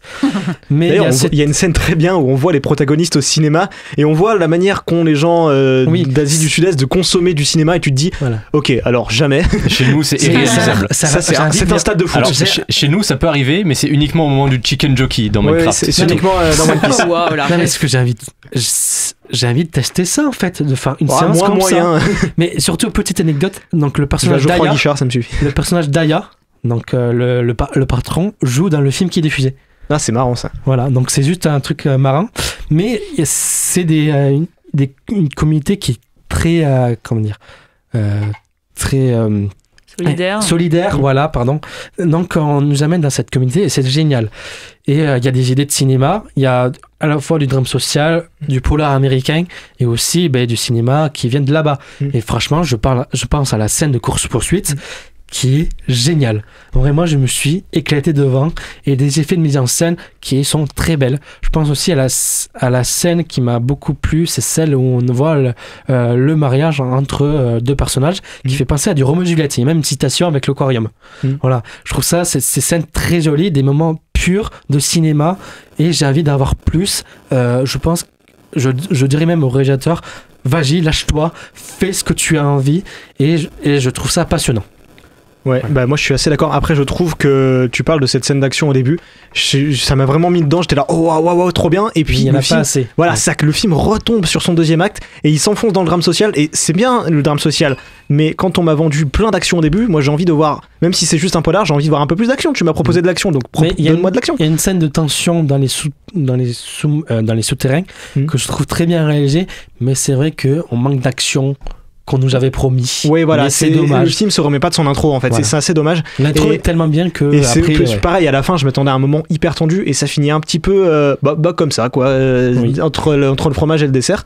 Du coup, c'est un petit peu Cette dommage. expression. Maxime, toi, qu'est-ce que tu as pensé de ce film? Non, mais t'as fait une comparaison culinaire, du coup, je vais faire carrément la comparaison Ah, la culinaire voiture. en entier. Non, mais non, je vais reprendre ta comparaison culinaire, c'est Ok. pas mal. Mais si tu veux que je fasse la voiture. Non, reste sur la bouffe, par pitié. reste sur la bouffe, on en a un Bon, des voitures. je vais faire la voiture, comme ça je vous casse les couilles. La voiture, elle démarre très facilement, il n'y a pas de souci, et en plus elle démarre très bien, en trombe parfois, et c'est justement ce qui marche, et c'est ce qu'on veut. Par contre, tu sens tout de suite que le moteur il faiblit pas mal pendant le trajet quand même. Hein. Je suis pas d'accord. Il s'en sort. Je vais pas supporter cette métaphore. Et la fin, disons que Tu cales. on est Tu cales, ouais. pas tu cales, mais t'étais à deux doigts de plus vraiment avoir de carburant dans le réservoir. Ouais, Sur le la moteur réserve, route un quoi. peu. Voilà. T'as le vilebrequin qui est pété, enfin voilà quoi. Non mais pour arrêter ce massacre. Le film est bien. Pour un premier film, surtout, faut pas oublier. Ouais, c'est un c'est premier très, film. très, très prometteur pour un C'est premier très film. prometteur pour un premier film. Je trouve justement que ce mariage entre ce cinéma étranger et ce cinéma occidental, Comment il ça, marche. étranger? étranger parce que c'est pas un cinéma occidental. Oui, surtout que le cinéma indien, c'est pas un cinéma qu'en France, il est beaucoup distribué. En ce moment, il y a Rétro qui est sorti. Ouais. Il est nulle part à Montpellier. Et moi, c'est un cinéma que j'adore découvrir parce que je suis très inculte vis-à-vis de ce truc-là. J'avais notamment vu il y a 2-3 ans, j'ai vu Patane que j'avais kiffé ma race. Et là, vraiment, il y a un mélange qui se marie extrêmement bien et qui fonctionne beaucoup. Les acteurs sont bons aussi. Je pense notamment à l'acteur qui joue le mafieux. Je ne me demande pas son nom, je ne l'ai pas. Hein, mais je trouve qu'il est complètement crédible dans son rôle. C'est un vrai mafieux. Comme la plupart de ses films. Tu sais parce qu'il est étranger, Marie? J'ai pas vu le film, je sais pas de qui tu parles. Tout ça parce qu'il a une moustache. Ouais, exactement, la grosse moustache. Il a un charisme aussi, le vieux. Ouais, c'est ça qu'il a un charisme. Il a un beau charisme. Je trouve que la scène qui est filmée sur les toits de l'immeuble est vraiment bien. Par contre, la scène sur les toits de l'immeuble est vraiment bien. Avec le cricket. Exactement. Exactement. Et mais voilà, ouais, le film souffre peut-être du fait que il a du mal parfois à vraiment te rester accroché. Il y a des fois vraiment, il y a des scènes, je commençais à perdre un peu patience parce que je me disais. Qu'il a peut-être aussi pas tellement les moyens de son ambition. On sent qu'il a vraiment envie de faire un polar très tendu avec beaucoup d'action et qu'au final, il y a beaucoup de budget d'action qui est parti dans les premières scènes et qu'après on doit se contenter un petit peu des restes, quoi. Il y a des utilisateurs sur Letterboxd qui ont mis un avis. Je peux pas confirmer si c'est le cas ou pas parce que je n'ai pas vu le réalisateur j'ai pas vu beaucoup de films du réalisateur avec lequel il compare, mais il y en a certains qui c'est son premier, donc c'est normal. Mais il y en a certains. Non, mais je parle de l'autre réalisateur avec lequel il comparait.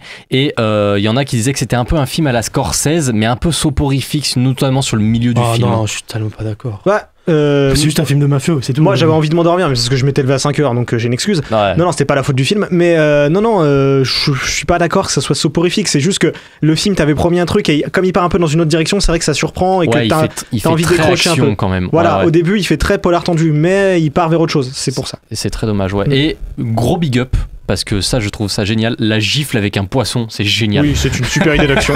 Tu parles d'Astérix, là, c'est ça? Non, c'est vraiment dans le film. Il y a un mec qui met une tarte avec un poisson. Mais c'est comme dans Astérix, ils ont des moustaches aussi. Ah oui, d'accord. Oh là là. Il est pas frais, le poisson. Il est frais un peu. Il est très frais. Chers amis, notre débat est désormais clos. Mais poursuivons un peu, sur Litoche Jaffna, en écoutant son réalisateur et interprète principal, Laurence Valin, qui a pu répondre aux questions de notre ami Lucas. Can she be late for her Excusez-moi d'interrompre un instant la musique, mais nous avons un invité de marque que j'aimerais accueillir comme il se doit. Aujourd'hui, nous accueillons Laurence Valin pour parler de son premier long métrage Little Zaphna. Bonjour Laurence, comment allez-vous? Bonjour Lucas, ça va très bien. Fatigué, première journée intense. Et là, je me réveille, je me dis ça y est, c'est parti quoi. Le bébé il est lancé et maintenant on peut plus rien faire. On le laisse vivre. Il faut. D'ailleurs, Little Zaphna a pris 8 ans de création et sort aujourd'hui en salle. Quel sentiment éprouvez-vous face à la réussite d'une diffusion enfin réalisée? Bah, il y a beaucoup je pense, beaucoup de joie et beaucoup de peur aussi parce que on se dit voilà, on a envie que le film, en tout cas, puisse vivre en salle. Et c'est vrai que voilà, on n'a pas de tête d'affiche, on n'a pas d'acteurs connus, c'est que des noms professionnels pour la plupart, des nouveaux acteurs, des nouveaux visages. Et on espère que voilà, ça va intéresser le public et que les gens vont aller en salle pour le regarder. Parce qu'un film comme ça, il peut exister uniquement grâce au bouche à oreille. Donc, on espère. Voilà, moi, j'ai essayé de faire un polar en France qui essaye de rassembler le plus grand nombre. Et j'espère que voilà, le public sera au rendez-vous. À l'origine, Little Zaphna était un court-métrage. Quel changement avez-vous apporté pour construire une histoire plus dense et plus profonde? En fait, ce qui s'est passé, c'est que mon court-métrage Little Jaffna, ça parlait toujours du conflit qui a lieu dans un pays à 10 000 km de là, en France. Et par exemple, comment ça s'appelle? Le quartier de La Chapelle, donc le 18e arrondissement de Paris. Donc c'est quand même un quartier qui est entre La Chapelle et Gare du Nord dans le 18e arrondissement de Paris. Donc ça, c'était vraiment des thèmes qui étaient assez importants pour moi, de parler du conflit et plus de parler de cette communauté dans ce quartier-là. Après, l'histoire n'a rien à voir, on va dire, avec le court-métrage, parce que le long, c'est vraiment un film d'infiltration. Je voulais faire un polar, parce qu'à travers le film de genre, en fait, ça me permettait, à travers le suspense, l'action, le thriller, ça me permettait de vraiment rentrer dans cette communauté et de faire un réel plongeon à l'intérieur. Vous déployez un univers de mafieux la moule et nous à la hier ancien Lorca, excusez-moi. Comment avez-vous alimenté votre écriture de ces éléments inventés et de cette dimension réaliste? En fait, c'est très simple, c'est que le film, c'est une pure fiction. Je préfère voilà, l'appeler, le dire comme ça. Par contre, tous les éléments, les archives qu'il y a dans le film sont des véritables archives sur la guerre. Je voulais que quand on regarde le film, on se dise, il y a quelque chose de vrai là-dedans. Et pour moi, ce conflit, c'est ce que je voulais mettre en avant, parce que c'est un conflit qui a duré plus de 25 ans. C'est terminé en 2009 avec plus de 70 000 morts. Et c'est c'est un véritable génocide qui n'a pas été reconnu, qui n'a pas eu voilà, le peuple tamoul attend toujours des réponses, une justice qui n'est pas encore arrivée. Et donc pour moi, c'était aussi ça, c'était de sensibiliser, on va dire, toute, on va dire les Français sur ce conflit et aussi voilà sur cette histoire voilà qui a été très peu médiatisée en France. Donc voilà, c'était une manière pour moi de le raconter. Et moi, c'est vrai que voilà, le film de gangster, la représentation qu'on a sur on va dire, des franco-tamouls dans le cinéma français, c'est souvent celle d'un migrant qu'il faut aider, à qui on doit tendre la main et dire voilà. Et je l'ai trouvé relativement très faible. Et en fait, et elle a le droit d'exister cette représentation-là, mais je me suis dit voilà, j'avais besoin d'une nouvelle. Et je voulais avoir voilà, à travers le film de gangster, ce qui est intéressant, c'est qu'on a des personnages qui sont forts, qu'on craint, qu'on redoute. On peut parler de loyauté, de famille, d'exil, et tous ces thèmes-là sont quand même assez importants pour moi, en tout cas, et qui permettent de moi raconter des choses sur cette communauté par ce prisme, en fait. Et d'ailleurs, comment avez-vous imaginé la séquence où ils sont sur le toit et où Aya lance des balles sur un homme? D'où est venue l'idée de cette scène de torture? Bah, en fait, c'est pareil, c'est qu'en fait, c'est comment on réinvente le cinéma là-dedans. Cette idée sur le toit, en fait, elle est arrivée vraiment. Je me disais, dans le cinéma, on va dire, de genre film noir, ce genre de scène se passe souvent la nuit, dans un lac, où on va prendre le corps, on va le jeter à l'eau. Et moi, je me suis dit, je vais le faire sur un ciel bleu, où c'est doré carrément. On a l'impression qu'il y a des oiseaux qui chantent, tout se passe bien. On pourrait même pique-niquer sur ce toit. Et en fait, d'avoir ce truc de torture à ce endroit-là, ça me provoque une image de cinéma parce que je n'ai jamais vu ça. Et c'est ça qui, moi, me drive en tant que scénariste quand j'écris, c'est de recréer des moments comme ça où je me réapproprie les codes du genre pour en faire quelque chose de nouveau. Et c'est vrai que tu vois, quand on voit cette scène, on se dit, on y croit, on est glacé à ce moment-là. Mais si on la décortique encore plus loin, on se dit juste c'est un papy qui fait un headshot avec une batte de cricket, tu te dis mais c'est pas possible en fait. Ouais. Mais on est dedans. Et c'est comme le coup de poisson. Le coup de poisson avec Michael dans la poissonnerie quand il lui donne un coup de poisson en pleine gueule. Tu te dis à quel moment un personnage va prendre un poisson et va le taper avec. Et en fait, c'est le côté un peu baroque et barré du cinéma coréen où ils se permettent d'avoir vraiment la liberté de créer des choses. Oui, et d'ailleurs, je vais vous l'avouer honnêtement, j'étais dans la salle hier et ça a parfaitement réussi. Les gens Ouais. étaient sursautés, ils ont sursauté, ils ont été choqués. Donc l'effet est magnifiquement retranscrit. Ouais. Ce mot-là traite de la double identité. En tant qu'acteur principal et réalisateur, porter ces deux casquettes a-t-il facilité ou oublié la représentation de ce double rôle? En fait, c'est vrai que moi, j'ai toujours joué et réalisé, sauf sur Adieu les copains. Sur Adieu les copains, j'étais juste réalisateur. Mais c'est vrai que souvent, sur mes films, j'ai tendance à jouer et réaliser. Et on va dire, c'est comme ça que j'arrive à diriger mes comédiens. C'est que je suis à l'intérieur avec eux. Et le fait que je sois avec eux, je joue avec eux, ça les rassure pas mal. Parce que la plupart, c'est des non-professionnels. Donc, ils ont besoin d'être rassurés quand même. C'est pas évident de jouer devant 40 personnes et et de se laisser aller. Et donc, c'est vrai que moi, le fait que je sois avec eux, ça les rassure énormément. Donc, moi, je peux diriger comme ça. Mais c'est vrai que, par exemple, quand tu es un comédien et tu es réalisateur, quand tu joues, tu as besoin de regarder à quelqu'un pour te dire est-ce que c'est bien. Moi, je peux pas me regarder moi et me dire est-ce que c'est bien. J'ai un coach qui est là uniquement pour moi et qui va me regarder jouer et qui va me dire exactement voilà les retours. Et en prenant ces retours, en parlant avec la script, en parlant avec le chef opérateur, en fait, c'est les trois personnes avec qui je parle énormément sur le plateau pour comprendre un peu en tant qu'acteur ce que je fais. Derrière, quand tout le monde est d'accord, en tout cas, me disent voilà, c'est bien, je vais vérifier la prise et après on avance. Donc c'est comme ça que j'essaie de faire. Et on va dire qu'en tant que réalisateur, je prépare en amont énormément.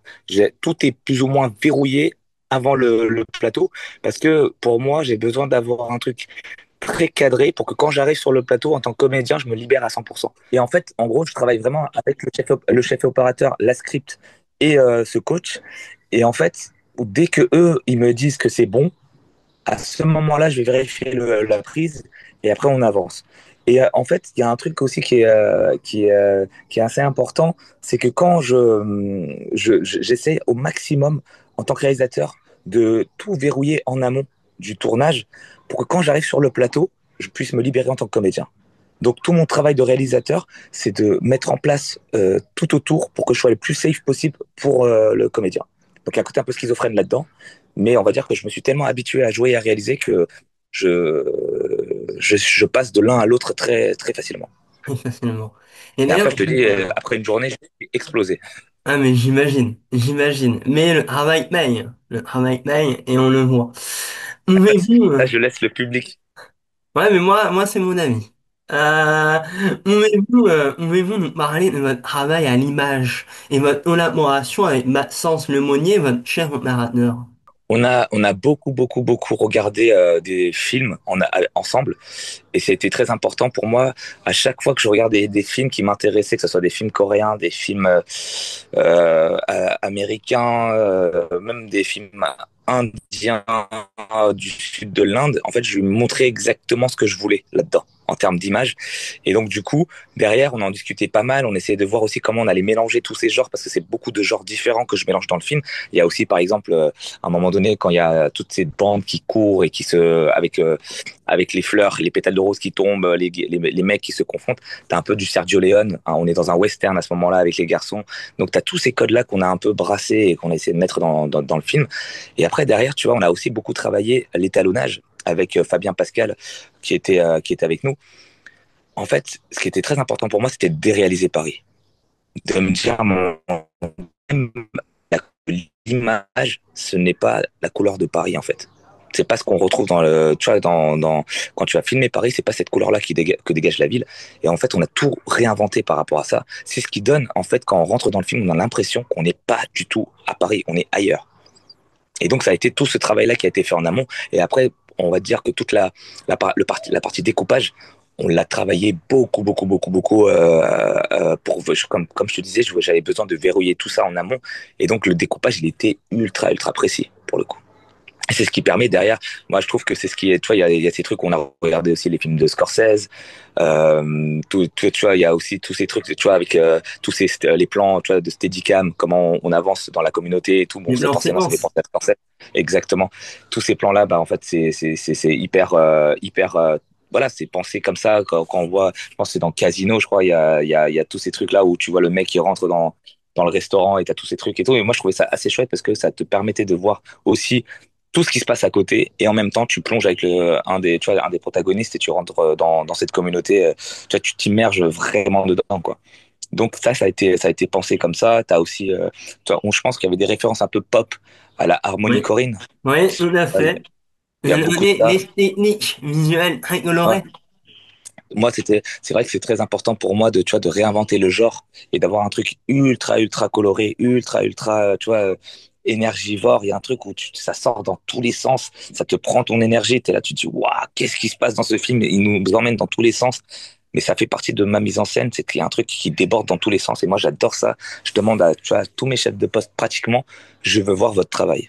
C'est mon indication, que ce soit dans les costumes, que ce soit dans les décors, que ce soit dans l'image, je veux voir votre travail. Et même au son, je veux entendre. Et donc, c'est vraiment comme ça que j'ai fabriqué ouais, en tout cas la mise en scène et l'image et tout, quoi. On retrouve dans votre long métrage des récurrences issues de vos courts métrages. C'est-à-dire comme la voiture en LED dans Little Zafna, le court métrage, ou la séquence d'action avec l'aquarium dans The Lion Man. Ces précédents films ont-ils influencé ou aidé la réalisation du long métrage? Totalement. Moi, il y a toujours un truc où je vais aller chercher des choses, que ce soit sur le cours, sur Little Jaffna. Il y a toujours ce truc de progresser chez moi où j'essaie sur le cours, d'expérimenter des choses. Pareil, moi, ce qui a été très drôle, c'est qu'il y a des spectateurs qui avaient vu mon moyen métrage et quand ils découvraient l'aquarium, mais au début du film, ils se disaient, forcément, il va exploser à un moment donné. Et moi, ça m'a fait tellement rire parce que du coup, quand ça arrive, je pense que ça doit être un plaisir spectateur de se dire, je le savais et c'est arrivé, c'est trop cool. Et donc, pour moi, c'est aussi ça, c'est des clins d'œil que je fais à mes précédents films. J'aime bien faire ce truc-là. C'est aussi un truc où je me dis, voilà, j'essaye tu vois, de rassembler un public derrière mes films, de me dire à un moment donné, voilà, bah, si vous aimez ce type de film, eh ben, en fait, j'aurai toujours des clins d'œil sur mes prochains et de rassembler ça parce que du coup, c'est aussi ça qui fait que les gens qui ont aimé mes précédents, quand ils voient ce film-là, bah, ils se reconnaissent dedans et ils se disent, ah, bah, en fait, ce que j'avais aimé dans le court, bah, je le retrouve aussi sur le long. Et il n'y a pas eu de problème cette fois-ci avec l'aquarium. Non, il n'y a pas eu de problème avec l'aquarium cette fois-ci. Par contre, quand je fais la course-poursuite avec les garçons et que je percute le fleuriste, je Ouais. me fracture le poignet juste derrière. Ah Et mince. en fait, on est la première semaine de tournage et derrière, j'ai 7 semaines où j'ai le poignet fracturé et j'ai une attelle sur mesure. Et en fait, entre les prises, j'enlevais mon attelle et après, je remettais mon attelle. Donc, ça a été fait avec... c'est ça, hein. On va dire que quand on est acteur-réalisateur et qu'on fait des séquences d'action, c'est les risques du métier. Tout à fait. Magnifique. Votre film montre une infiltration et vous avez dit pourquoi ne peut-on pas faire du Scorsese avec les tamouls. Donc, comment mêlez-vous divertissement et le thriller, par exemple? Comment mêler tout ça? En fait, pour moi, ce qui était très important, et quand je dis ce film, c'est que tu vois, je traite de sujets qui sont quand même assez niches. Que ce soit le conflit au Sri Lanka, que ce soit les Tamouls, personne ne connaît. Et c'est pas, les gens ne vont pas venir en se disant, ah, on est sensible à la cause des Tamouls. Franchement, je me suis dit, c'est le thriller qui va m'amener là-dedans. Et donc, le thriller, il y a des côtés où tu as des codes universels, que ce soit tu vois, le suspense, l'action, tous ces trucs qu'on a dans le thriller, je vais aller les chercher. Et quand je vais aller les chercher, c'est ce qui donne aussi, dans moi, dans ma manière de filmer et ma manière de ramener ça, je pense toujours au plaisir spectateur, de me dire à chaque fois, qu'est-ce que, en tant que spectateur, j'ai envie de voir au cinéma. Et je pars de ce plaisir-là, mais vraiment très égoïste, en me disant, moi, en tant que spectateur, est-ce que je kiffe, oui ou non? Je vais pas essayer d'intellectualiser le truc, je vais juste essayer d'être dans les sensations de spectateur. Si je ressens quelque chose, je vais là-dedans. Si je ressens pas, je me dis c'est pas le chemin. Et donc j'essaie d'être vraiment, tu vois, le gamin de 15 ans que j'étais en me disant est-ce que je kiffe ou est-ce que je kiffe pas. Et si je j'aime pas, je dis j'aime pas, je suis pas dedans, j'y crois pas, et donc j'ai besoin d'y croire constamment. Et en même temps, j'ai besoin d'être, tu vois, là-dedans et d'être surpris à chaque fois. Et donc j'aime beaucoup jouer avec le spectateur. À chaque fois que je me lance des trucs, on va se dire, tu vois, par exemple, quand on voit la fille de la DGSI avec notre infiltré, on se dit, ah bah forcément, il va y avoir une histoire d'amour entre les deux. Et bah pas du tout. Il y a rien qui se... Et en fait, c'est toujours ces trucs de déjouer les attentes du spectateur à chaque fois, de me dire, je pense qu'on va aller là, on va aller ailleurs. Et c'est pareil, tu vois, par exemple, ça me fait penser à une séquence notamment que j'aime beaucoup parce que j'arrive à... Tu sais, maintenant, je l'ai vu plus d'une centaine de fois le film, j'ai plus aucune émotion, en fait, je regarde les spectateurs regarder le film, et tu vois, il y a un moment où, tu sais, Michael se mange un coup de bouteille. Oui. J'adore ce moment-là parce que les gens, ils crient. Tu sais, ils vont, ah, ouh, tu sais, ils s'attendent pas, et moi, je trouve ça trop drôle, parce que du coup, tu vois, on appelle ça le jump scare, et en fait, ils se disent, quand j'arrive, tout le monde se dit, il va se faire prendre. Quand, non, non, il faut pas, il faut pas. Et quand tu vois la petite, tu te dis, ah ben je savais que c'était elle qui était derrière la porte, j'ai pas eu peur. Sauf que tu fais un double jump scare où tu te dis, c'est pas là, c'est juste après. Et en fait, ça marche. Et quand ça marche, c'est jouissif parce qu'on se dit, bon, bah, en fait, c'est ce qui était, tu vois, pour moi, l'expérience collective que tu peux retrouver au cinéma, dans des films d'horreur, bah, en fait, tu le retrouves aussi dans un film d'infiltration où tu te dis, mais c'est quoi ce truc? On nous bat dans tous les sens. Et moi, c'est ça que j'aime bien au cinéma là, c'est que j'aime pas qu'on mette des cases. Je veux pas qu'on dise, ah, c'est du divertissement ou ah, c'est du cinéma d'auteur. C'est un mélange des deux. D'ailleurs, on plonge dans une communauté à travers un personnage en quête d'identité et de famille. Vous sentez-vous, vous aussi, en quête de légitimité ou d'identité? Totalement. Moi, cette histoire, c'est la mienne. C'est que longtemps, j'ai caché mon identité tamoule en me disant, voilà, je suis français. Et c'est vrai que c'est dans le cinéma, quand je suis rentré dedans, je voyais très peu de personnes qui me ressemblaient. Et je me suis dit, j'ai commencé à me sentir, voilà, pas légitime de faire ce métier. J'avais l'impression, voilà, de pas de ne pas être à ma place. Et en fait, je me dis, bon, bah, alors, je vais me tourner en Inde. Mais pareil, en Inde, je vais là-bas. Bah, en fait, on me dit que je suis un Français, un blanc. Donc, je me dis, waouh, en fait, comment je vais faire? Et en fait, ce film, ça a été aussi une manière pour moi de créer ma place, de me dire à un moment donné, bah, comment, si je vois personne qui est comme moi, s'il n'y a pas de modèle, c'est pas grave. En fait, je vais devenir le modèle. Et ça, c'est très important parce que tant qu'on n'a pas de représentation, on a une sensation de ne pas se sentir légitime. Et moi, c'est ça que j'ai voulu combattre. Et aussi, voilà, c'était quelque chose qui était important parce que je me disais, voilà, si moi, j'ai ce ressentiment-là, beaucoup de gens l'ont. Et je me suis dit, voilà, j'avais besoin que pour la prochaine génération, se disent que si ce garçon-là l'a fait, bah, que eux aussi peuvent le faire. Et c'est ça qui m'a drivé. Vous avez fait jouer vos enfants dans le film. Comment s'est passée l'expérience de diriger des proches devant la caméra? Horrible. C'était trop dur. Parce qu'en fait, je suis comédien, je suis acteur sur le film, je suis réalisateur sur le film. Et en plus, j'ai pris le rôle de papa sur le film. Et là, c'était l'erreur.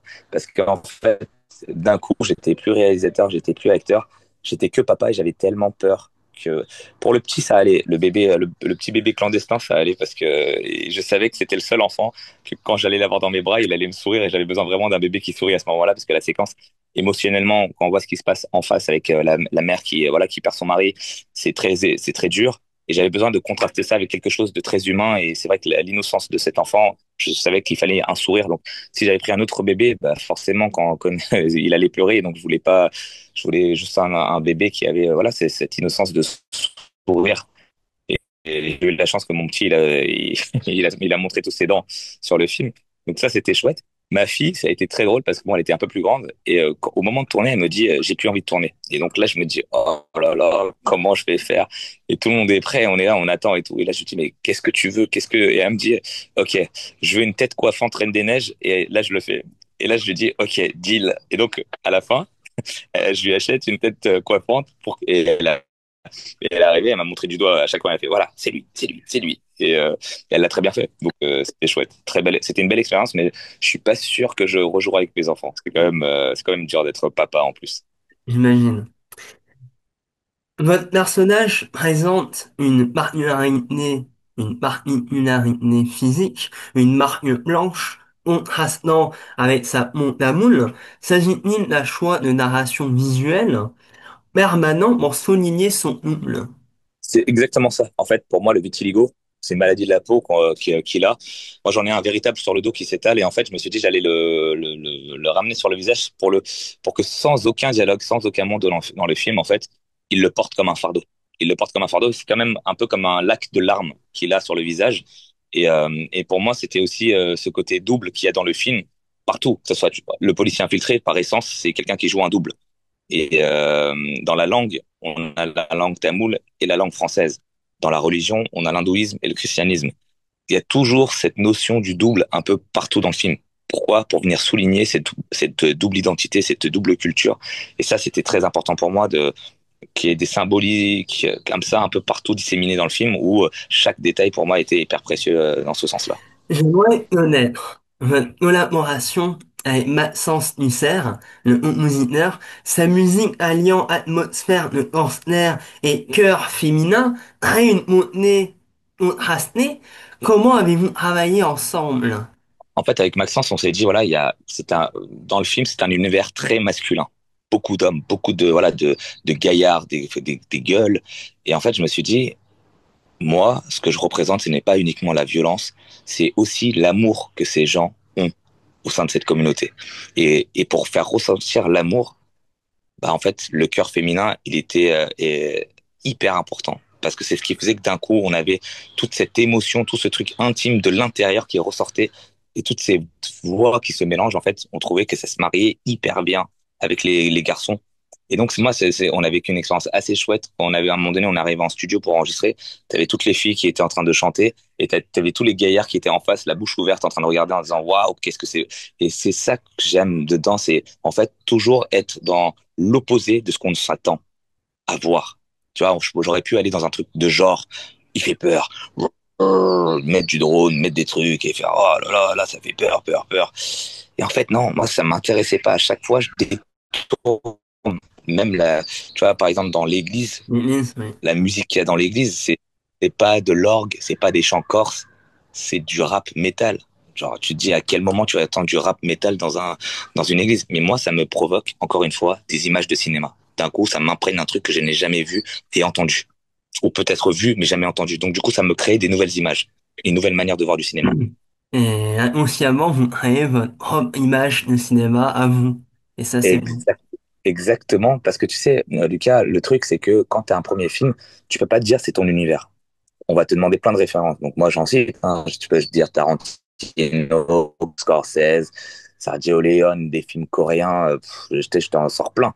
Mais en réalité, c'est mon univers. Et je vais pas dire c'est un film de Laurence Zolin, mais je sais que le suivant, quand j'en ferai un deuxième, on va dire ok, en fait, il fait du Laurence Zolin. C'est juste ça. Je suis en train de mettre en place mon univers.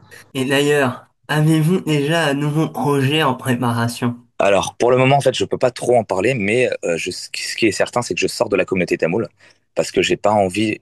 Tu vois, pour le moment, la seule représentation qu'on a de cette communauté, c'est celle des migrants. Et là, maintenant, on a des gangsters colorés avec moi. Mais j'ai pas envie de détenir cette représentation-là. Si j'en refais un autre, je vais refaire un film de genre. Donc, j'ai pas envie, forcément, de stigmatiser cette communauté. Donc, je préfère, voilà, laisser la place à d'autres réalisateurs, d'autres réalisatrices pour raconter des histoires. Il y a encore tellement de choses à raconter sur ce conflit, tellement de choses à raconter sur cette communauté que voilà, j'espère qu'il y aura d'autres récits qui vont émerger. Et moi, en fait, là, je pars vraiment sur un film de cavale. Sur un film de cavale, je pars vraiment sur un film de cavale, une dystopie. Je pourrais te donner un peu la mort trousse qui croiserait LA Confidentiel. Rien que ça. Ah oui. Ah, Si t'as pas les références, oui. tu peux regarder, mais Non, mais... film, non, voilà, mais... c'est moi, Ça te donne envie. ça va être assez chouette et ouais, et surtout là pour le coup, je vais vraiment sortir de là et je vais essayer aussi d'avoir voilà un casting beaucoup plus confirmé autour de moi parce que c'est pareil, c'est que c'est très dur en tant que tu vois quand t'as pas un casting identifié, pas des gens qu'on connaît. Le financement, toutes ces choses-là, ça a été une vraie chance de pouvoir le faire, ce film Little Jaffna. Mais c'est vrai que tu vois, par exemple, en promo, c'est très compliqué parce que voilà, par exemple, il y a très peu de gens qui veulent nous recevoir, par exemple, sur un plateau télé parce que je suis pas connu. Mhm. Et pareil, et en fait, quand t'es pas connu, que t'as pas, tu vois, ta visibilité, elle est bien plus réduite par rapport à d'autres qui ont plus de visibilité parce qu'ils ont des stars et donc, du coup, ils peuvent faire des plateaux et donc, du coup, le public est au courant. Moi, le film, je me bats dans tous les sens pour qu'il existe, mais c'est très compliqué tu vois, de tenir face à, tu vois, des gens qui ont, voilà, un certain bagage avec tous les films qu'ils ont fait avant. Donc, c'est normal, tu vois, c'est quelque part, c'est aussi ça. C'est qu'ils ont construit tout ce truc-là avant. Donc, j'ai envie d'avoir, en tout cas, un casting plus établi pour essayer de faire aussi un film encore plus, ouais, tu vois, mon rêve, c'est d'aller taper ce truc de faire des blockbusters d'auteurs. Là, j'en ai fait un mini. Là, j'ai Mhm. envie d'en faire un peu un plus gros, quoi. Donc, on va voir. On va essayer de trouver le bon mélange. On verra Ouais. bien. Nous terminons toujours par la même question dans le cinéma show. Quel est le dernier film au cinéma ou à la maison qui vous a marqué? Alors, le dernier film qui m'a marqué, bah, c'est Sinners. Je viens de le voir là au cinéma. Ah, oui. En fait, je trouve que Ryan Coogler, dans, tu vois, ce mélange qui fait tu vois, un peu de fantastique, un peu de l'histoire de la culture noire américaine et ce côté un peu blockbuster. En fait, moi, je trouve que tu vois, c'est du divertissement, intelligent, c'est du divertissement, tu vois, il y a un moment donné où réfléchi. Et moi, c'est vers ça que j'essaie de tendre aussi. Donc, c'est vrai que moi, ça m'a fait énormément de plaisir parce que je me suis dit, il arrive à rassembler énormément de monde. Moi, je suis pas noir américain et pourtant, j'ai adoré ce film.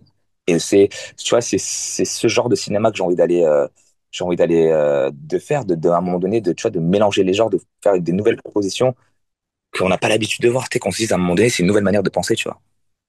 Et qui rentre pas dans les clous, dans les conventions, tu vois. Et je trouve que, ouais, pour moi, en tout cas, j'ai passé un bon moment, tu vois, spectateur, j'ai pris mon pied, quoi. Little Zaphna est désormais en salle. Je vous encourage vivement à aller le découvrir. Et qui sait, il pourrait détrôner Slumdog Millionnaire. Je l'espère. Mais attention, attention. Ce n'est pas à Hollywood. C'est un film français. Merci beaucoup, Laurence Vallin. Merci, mon frère. Merci Merci, énormément. Lucas. Merci. Yes, merci à toi. Et merci Lucas pour cette interview. Avant de passer au top, quelques news de notre fil rouge. L'autre Lucas, comment ça se passe? Où est-ce que t'en es? Bonjour Hugo. Eh ben écoute, je crois que j'ai enfin trouvé notre Airbnb. Voilà, j'y suis. Cannes, la vida loca finalement. Maintenant, ben je t'y attends. Et je vais boire des petits cocktails en t'attendant. Succulent, succulent. Vous là-bas, qu'est-ce que vous foutez chez moi? Merde. Ok, alors merci Lucas. Oups. De toute façon, j'avais déjà réservé un truc, vraiment. Pourquoi tu cherches? Bon, oh, tiens, essaye de repérer là où j'ai réservé. Bon, vous avez raté le début de l'émission? Aucun problème, les tops sont là pour résumer notre avis en un seul classement.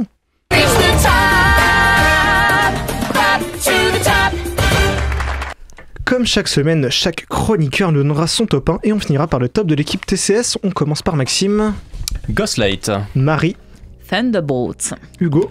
Alors les 3 sont très bien, mais c'est Ghostlight qui la remporte. Très bien. Concernant le top de l'équipe, on retrouve à la 3e position Little Jaffna de Laurence Valin, à la 2e position Thunderbolts de Jake Schreier et à la 1re position Ghostlight de Kelly O'Sullivan et Alex Thompson. Je vous propose d'aborder très vite les autres sorties de la semaine. On commence, Maxime, par Tu ne mentiras point. Oui, c'est... Alors, le film, il a beaucoup fait sa promo sur... Il y a Cillian Murphy dedans. Alors, Cillian Murphy... Parce que c'est Cillian Murphy. Voilà, parce que c'est Cillian Bah ouais, Murphy. qu'est-ce que t'as contre Cillian Cillian Murphy... Ça va, c'est pas son prime, c'est une performance ok. Le film traite d'un thème qu'on n'a pas souvent l'occasion de parler et que moi je connaissais pas vraiment, mais il a du mal à tenir son rythme. Et du coup, c'est quoi le thème?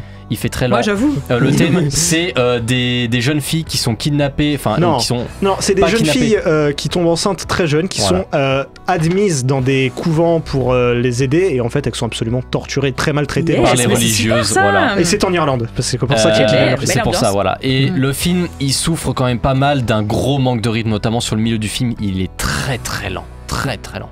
Je suis assez d'accord avec toi, je trouve que le film met très longtemps à démarrer, mais par contre je trouve que Cillian Murphy il est très très bon, il est dans cette retenue qu'on lui connaît, en fait il fait ce qu'on attend de lui vraiment, et je trouve qu'en plus pour un retour après un Oscar, je trouve que c'est vraiment une très bonne idée de revenir avec une aussi petite sortie, un tout petit film. Voilà, un tout petit film produit en plus chez lui en Irlande, donc c'est vraiment très bien. On enchaîne avec Ce Nouvel An qui n'est jamais arrivé. Qu'est-ce que c'est que ces films? Alors que vous avez vus c'est moi qui l'ai vu. C'est un film où on suit 6 personnages à l'aube de la révolution roumaine à la chute du communisme. Le film, alors non seulement est très long, mais en plus 6 personnages à se concentrer dessus, c'est très lourd, c'est vraiment très lourd. J'ai eu beaucoup de mal à m'attacher au film et à vraiment être emporté par l'histoire, malgré le fait qu'il y a certains moments qui peuvent être comiques, mais c'est dur quand même, c'est très dur. 6 personnages d'un coup, c'est dur. Ok, et on termine avec Coursier de nuit. Coursier de nuit, alors c'est mon deuxième film qui a failli détrôner Ghostlight parce que c'est vraiment très très bien. C'est un film en provenance d'Arabie Saoudite sur un homme qui cumule 2 emplois pour essayer de payer le traitement de son père qui est malade, et il va se mettre à voler de l'alcool qui est fait illégalement pour essayer de le vendre et soigner du coup son père. Le film est excellemment bien, il y a notamment une très belle couleur, il y a une nuit, un mélange entre un bleu et un vert qui est magnifique. Et il y a des séquences en voiture, il y a des plans de voiture, on les voit pas souvent. Mais il y a des plans de voiture qu'on n'a pas l'habitude de voir au cinéma et qui sont vraiment très bien, et surtout le scénario est juste parfait. Petite pensée pour Raphaël qui travaille chez Eurozoom, c'est Eurozoom qui a sorti ce film. Et tu peux féliciter parce que Coursier de nuit c'est vraiment très bien. C'est très personne n'a vu d'autre chose, on est bon? Non. Maxime, t'as pas vu 14 autres films? Ok. Non.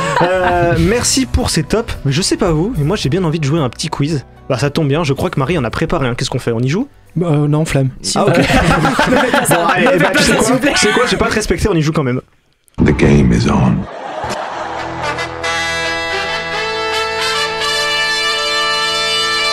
It's gonna be legendary. C'est la mer Noire. C'est votre ultime bafouille. I am sure, mais alors I am tout à fait sure que j'ai raison et que vous avez tort. Oh my god. What? No. Oh, hi, Mark. Anyway, lead on. Allons-y. Bonsoir. Et bonsoir. Bonsoir à Véro, bonsoir à Damdam. Bien sûr, évidemment. on les embrasse. Interdit au chat. D'accord. Interdit au chat. Ce soir, eh bien, vous êtes 3 face à moi, si vous savez compter. Donc, évidemment, que vous serez en 1v1, V1, chacun pour sa peau. Je vais tellement me faire soulever. Mais non. Mais si. La première question, vous la connaissez évidemment. Il va falloir deviner le titre du quiz. Un jeu de mots avec l'un des films de la semaine. Je vous les rappelle, il y a Thunderbolts, Little Jaffna et Ghostlight. Je vous laisse me proposer vos idées. Vu que tu l'as dit un dernier, Ghost Quiz. Très bien. Du coup, moi, vu que je suis bon joueur, Quizlight. Et moi, je vais dire Thunder Quiz. Et franchement, il y avait 3 propositions, aucune ne sont bonnes, quoi. Puisque je suis restée extrêmement simple. Je l'ai appelé Little Quiz, bien sûr. Putain, j'ai hésité aussi. Bien sûr. C'est mignon, Little Quiz. C'est très mignon. C'est horrible, mais je te pensais plus original. Oh, c'est méchant. Ça fait 7 ans que je fais ce quiz, Maxime. J'ai tout épuisé dans les ça devient idées, un plateau ok. télé. Parfois, je veux être un peu simple aussi dans la vie, ok. Non mais je pose la question. Non, je pose la stop, question. stop, on joue au quiz En là. tout cas, il n'y a pas de points. Pour personne. Dommage. Première réelle question, musique de film. À vos casques, dans quel film peut-on entendre cette musique? Top Gun. Ah oui. Top Gun 2, Maverick. Top Gun Maverick. Eh oui, Lewis Pullman. désolé, C'est ça, Hugo. Lewis Pullman. Parce qu'il y a Lewis Ah Pullman oui, dans le ouais, je film, suis con, absolument. C'est le premier point pour Hugo. Bravo. Merci. C'est Hugo là, Hugo B, oui. Hugo B, oui, pardon, parce que je le regarde et je pense que tout le monde me voit. Donc elle est pas originale sur le quiz, vous êtes pas original sur le prénom. Bon, c'est votre faute, hein, je suis désolé de vous le dire. Ah non, c'est la faute de nos parents là. Oui, c'est vrai, c'est vrai.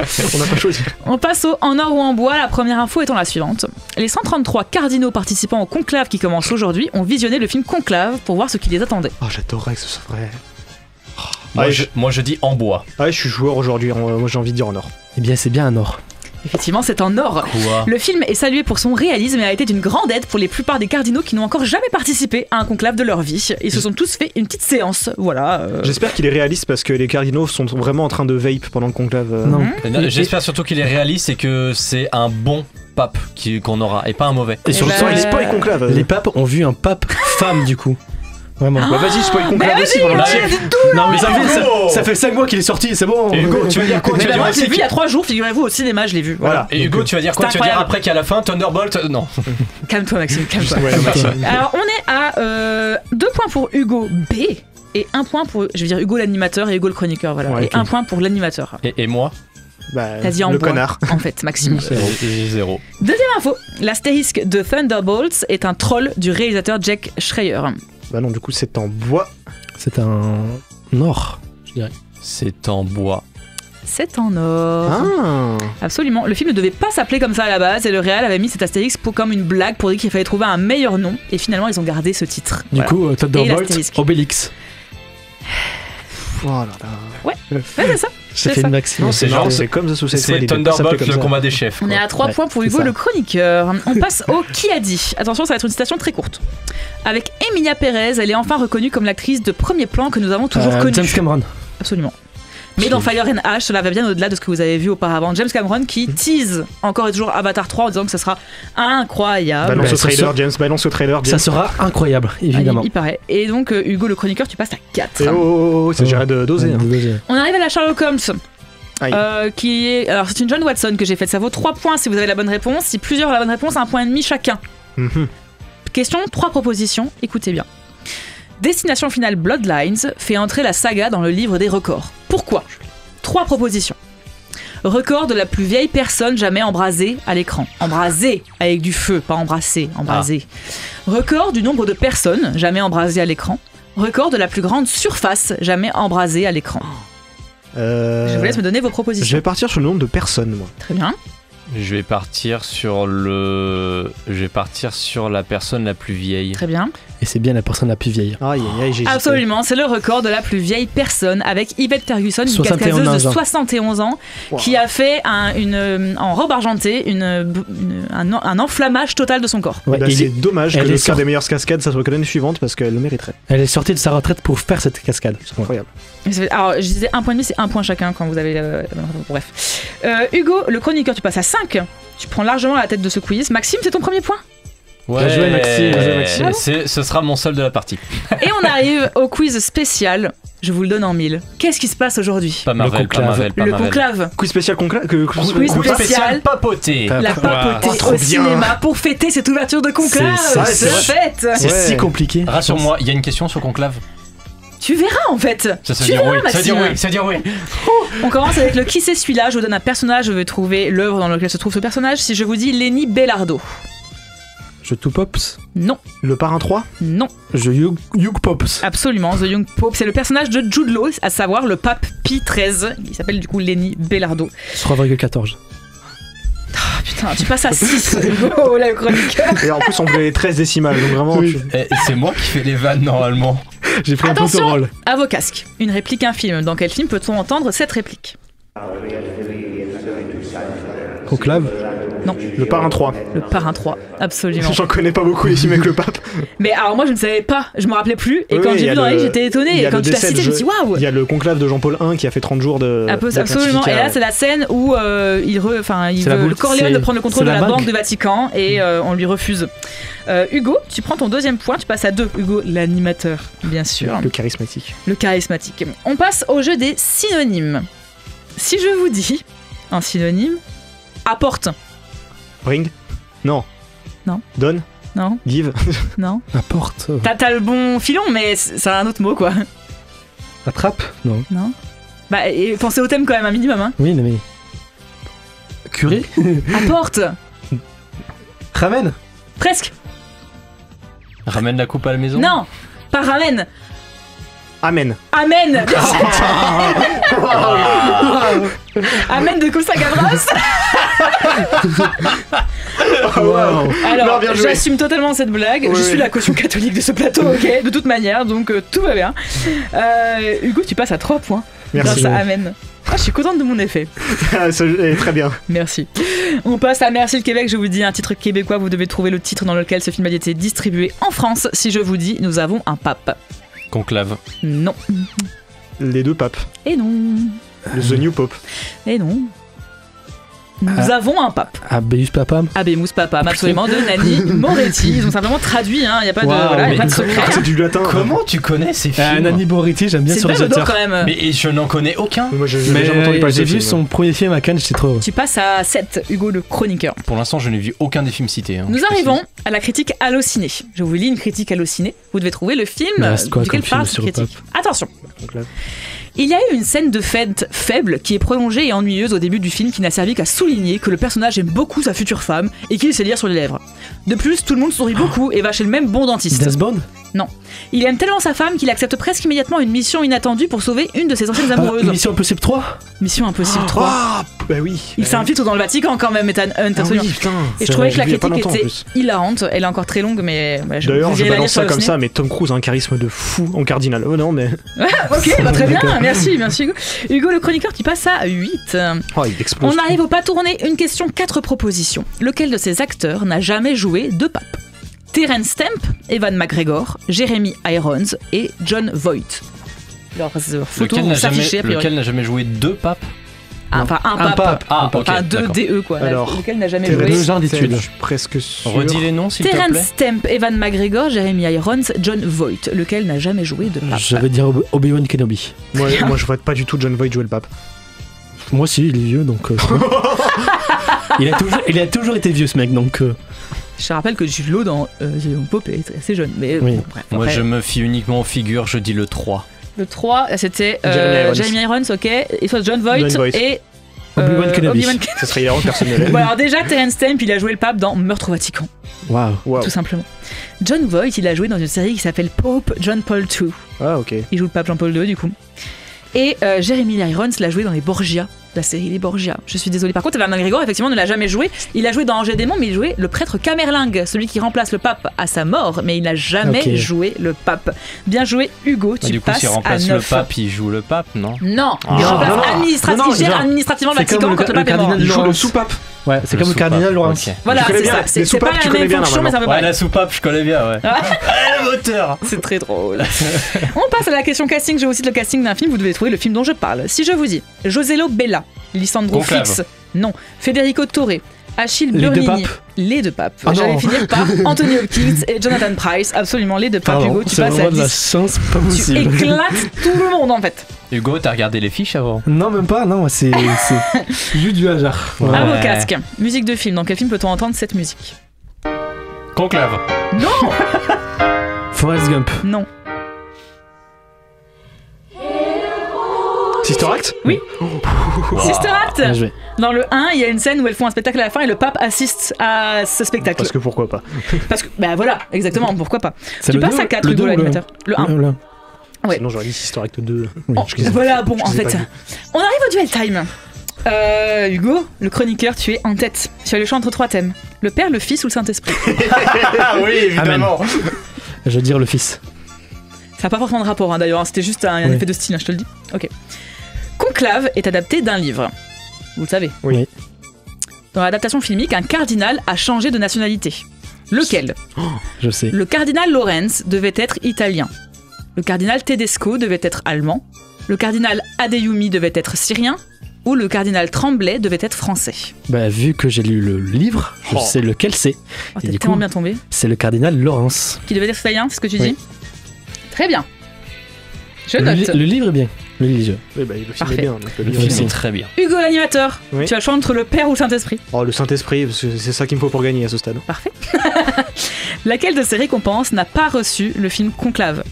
Golden Globes 2025, meilleur scénario. Oscar 2025, meilleur scénario adapté. BAFTA 2025, meilleur film.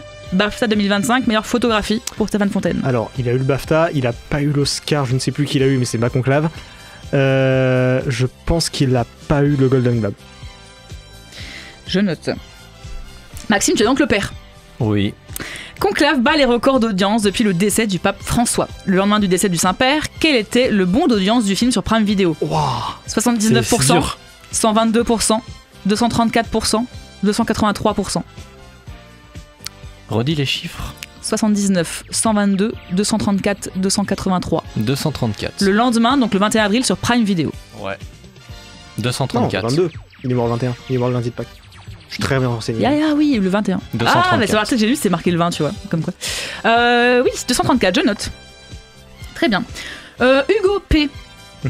Donc l'animateur. Oui, c'est moi. Il a bien eu le Golden Globes, hein. Par contre, il n'a pas eu le BAFTA de la meilleure photographie. Ah merde. C'est The Brutalist Je qui l'a savais eu. qu'il y avait eu le meilleur BAFTA le BAFTA du meilleur film, ce qui est surprenant. Ouais, je suis désolée pour toi, mais tu perds 4 points. T'arrives à 0 tout pile. Eh bah yes, j'ai pas Ça bien veut joué dire cette que je semaine. peux ne pas être dernier. Je peux ne pas être dernier. Vu comment elle t'a regardé. Hugo, le chroniqueur. Bon, toi t'as C'est moi. gagné. T'as lu le film. Le film. T'as lu Oui, le film. c'est vrai que le film. T'as lu le livre. À l'origine, effectivement, le personnage de Ralph Fiennes, le cardinal Il est Lorenz, italien. était italien et se nommait le cardinal Lomelli. C'est très drôle. Mais il semblait au réalisateur qu'il était plus logique de le faire devenir anglais pour coller avec l'acteur. Ceci dit, Fiennes parle tout de même en italien dans le film quand il le faut. Tu gagnes 4 points. Merci. Tu passes à 14. Maxime, Oui. il a fait un sacré bond d'audience, hein, Conclave. Ouais. Il est passé de 1,8 million de visionnages. C'était des fans de Luc Feu uniquement qui le regardaient. totalement. 6,9 millions de visionnages en une journée, ce qui est un record, et c'est égal à 283%. Ah, j'aurais Je pensé suis qu'en plus qu'il irait désolée. vers le plus gros parce que c'est Maxime Et qui est toujours dans l'excès. et Mais... voilà, je suis désolée, tu perds 4 points, tu t'es à moins 3, mais t'es à 0 quoi du coup. Donc c'est une victoire écrasante de Oh, Hugo le 14, chroniqueur. mais excusez-moi. Bravo. Vraiment, Je regrette que ce soit c'est pas en équipe. Full sens, je suis désolé. C'est pour ça que je fais les quiz, parce qu'à chaque fois, moi je perds. Oh. Quel Eh numéro bien, ça va merci beaucoup Marie Avec plaisir. pour ce quiz. C'est désormais l'heure de nos recos de la semaine. Alors si je peux me permettre de te donner un conseil, c'est oublie que t'as aucune chance, vas-y fonce. On sait jamais, sur un malentendu ça peut marcher. Toutes les semaines, les chroniqueurs et moi-même vous faisons part d'un coup de cœur plus ou moins lié au cinéma. Petit tour de table, on commence par Maxime et ses recos de gros beauf. Rocco de gros beauf, Oh. Rocco de gros beauf, alors que normalement en plus c'est Hugo qui m'a fait découvrir ce truc là, donc pour le gros beauf c'est quand même toi aussi. C'est le jeu Drive Beyond Horizons qui est sur La Steam. voiture. La voiture, toujours. C'est simple, vous mélangez une traversée du désert dans une voiture que vous pouvez reconstruire en vous battant contre des zombies. Et le tout, c'est sous une bande originale qui est de la Retro Wave, qui est une musique de synthé des années 80. C'est trop bien. J'adore le jeu. Alors, il est encore en early access, il est pas mal buggé, mais c'est fait par des Français. Ils sont 10 à tout casser et ils sont vraiment en train de développer de plus en plus le jeu. Ils font des patch notes toutes les semaines. Foncez, c'est une masterclass. Il coûte 27 € sur Steam. Oui. Pour une early access, c'est un peu cher, mais je vous promets que c'est fun garanti et à plusieurs, c'est trop drôle. T'as oublié de mentionner l'information la plus importante. On peut jouer un C15 dans le jeu. On peut jouer un C15. Il y a un putain de C15 du Seigneur et ça, c'est trop bien. Il faut aller voir juste pour le C15. On poursuit avec toi, Marie. Oui, alors moi, je vous conseille. J'avais déjà parlé il y a quelques temps dans l'émission d'un compte Instagram d'une femme qui s'appelle Seiza Blondie. Elle a renouvelé son compte Instagram en salon de psyché.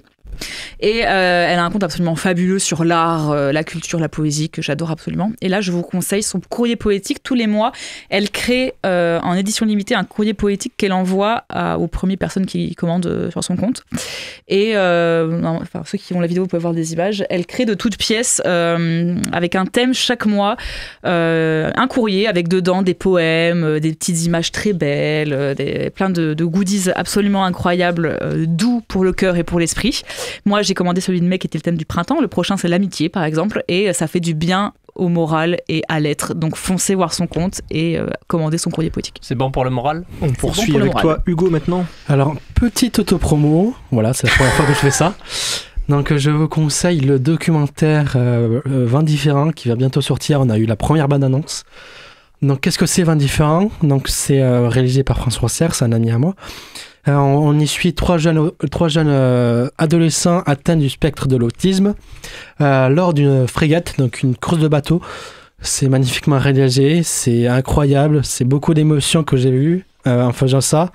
Donc, allez voir la bande-annonce, donnez du soutien à la société de production, donc qui est Bon Sens Production. Allez voir ça et c'est génial. Donc voilà. Et moi, pour finir, je pense que c'est une reco qu'on va peut-être un peu tous faire autour de cette table. C'est la série Astérix et Obélix, le combat des chefs. Quel fou rire. J'adore Astérix. Avant même, je savais que j'adore Chabat, mais avant ça, moi, j'ai dévoré les BD Astérix. Donc là, revoir Alain Chabat passer sur du Astérix en animation, c'est un kiff monumental. Il y a des blagues hilarantes. C'est, pour ceux qui s'en inquiètent, c'est très différent de Mission Cléopâtre. C'est pas du tout Mission Cléopâtre en 2025, non, c'est très différent. Il y a de très bonnes vannes. Bon, il y a des défauts. Thierry Lhermitte, on t'embrasse, mais malheureusement, tu joues très mal. Moi, je suis pas d'accord aussi. Mais fermez vos gueules. Et non, surtout... franchement, c'est une claque. Allez voir ça, 105 épisodes sur Netflix. J'ai pris la plus grosse claque de ma vie. Il y a des chansons qui sont trop drôles, il y a des blagues qui sont excellentes, je le redis. Et surtout, c'est animé par les gars qui font les As de la jungle. Voilà. Et putain que c'est bien animé parce que c'est trop beau. Ouais, c'est un studio toulousain et c'est magnifique. Ils sont allés chercher du côté de Tat Production, exactement. Vive la saucisse. Ils sont allés chercher du côté de Spider-Verse un peu des inspirations, ça se sent. Ça se voit. Ouais. C'est très très très beau, c'est très très très drôle, c'est très bien écrit. Bref, c'est Astérix, c'est trop bien, c'est Chabat, c'est trop bien. Allez-y, foncez. Merci du conseil. Chers amis, mauvaise nouvelle, c'est la fin de cet épisode. Évidemment, avant de conclure, quelques remerciements aux chroniqueurs qui m'ont accompagné pour cette émission Barbuck, Maxime, Marie et Hugo, mais aussi à Yanis et Valentin pour la technique, ainsi qu'à Lucas pour l'interview, les visuels, l'organisation de l'émission et être aussi la personne la plus charismatique de cette équipe. Je suis d'accord. Merci aussi à Laurence Valin d'avoir répondu aux questions de Lucas pour cette passionnante interview que vous pourrez retrouver bientôt sur nos réseaux en version complète, j'imagine. Et puisqu'on parle de nos réseaux, n'hésitez pas à nous suivre sur Facebook et Instagram, sur YouTube et toutes les plateformes de podcast pour les replays et autres bonus liés à l'émission. N'hésitez pas également à suivre une thérapie, ça permet de se sentir mieux dans sa vie. Et puisqu'il ne cesse jamais d'ajouter des cordes à son arc, la semaine prochaine, Lucas aura l'immense plaisir d'animer pour la première fois cette émission avec un programme consacré au linceul de David Cronenberg, aux arènes de Camille Perton et à Ingeborg Bachmann de Margaret von Trotta. Mais ça sera aussi l'occasion de faire un point sur les premiers jours du Festival de Cannes en direct depuis la Croisette. À ce propos d'ailleurs, on va rejoindre une dernière fois Lucas. Lucas, comment avance ton périple ? Oui, bonjour Hugo. Alors je suis toujours à la recherche de notre logement à Cannes. Je crois que je me suis un petit peu perdu. Je suis dans une forêt, il y a des loups, des grenouilles, je sais pas trop où je suis. En tout cas, j'espère que votre émission s'est bien passée. Et on se retrouve la semaine prochaine à Cannes. Si je suis encore là. À vous les... Ok, alors je sais même pas comment t'as fait pour autant de perdre parce que visiblement il fait nuit là où t'es et nous il fait encore jour. Donc vraiment, le gazon il est vachement haut. Ouais, et puis en plus, donc vraiment, super vacances en tout cas, Lucas. Le mec est sur Pandora. Bon, écoute, attends-moi ici, j'arrive lundi matin.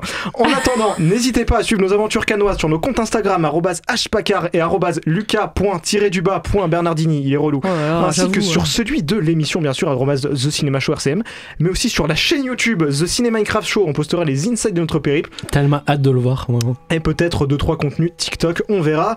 Bon, c'est pas tout, mais il va falloir que je vous laisse, donc je vous fais des gros bisous aussi consentis bien évidemment. Je vous souhaite une bonne semaine bien sûr. Moi j'y vais, je vais aller faire une lessive, plier mes fringues, les mettre dans la valise, faire le plein, les courses, organiser mon emploi du temps. Et bien sûr, sauver Lucas des griffes. Et bien sûr, réviser une danse mythique de la Croisette. D'ailleurs, on va commencer par ça, car je peux pas résister. J'adore ce morceau. Youpi.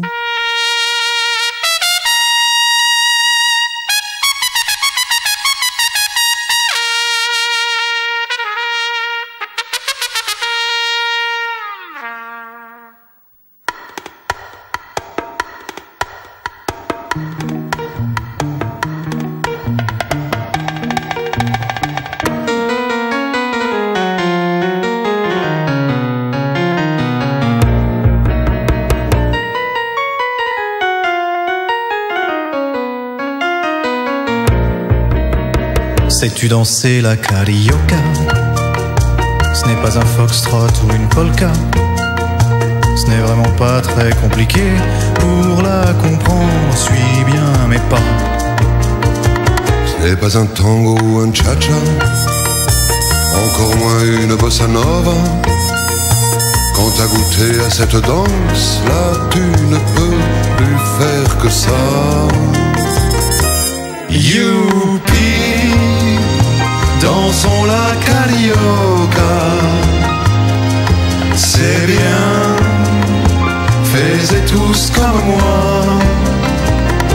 Youpi, avec la carioca. Tant pis s'il faut dire aux autres danses au revoir.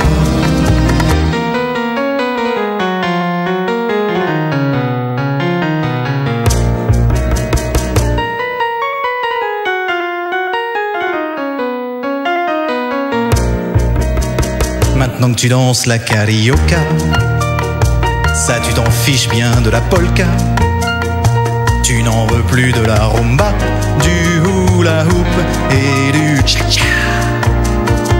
Tous les matins dès le lever, la carioca te fait bouger. Et quand tu danses, chaque petit pas te met en joie pour la journée. Youpi, dansons la carioca. C'est bien, faites tous comme moi. Youpi, avec la carioca. Tant pis s'il faut dire aux autres danses au revoir.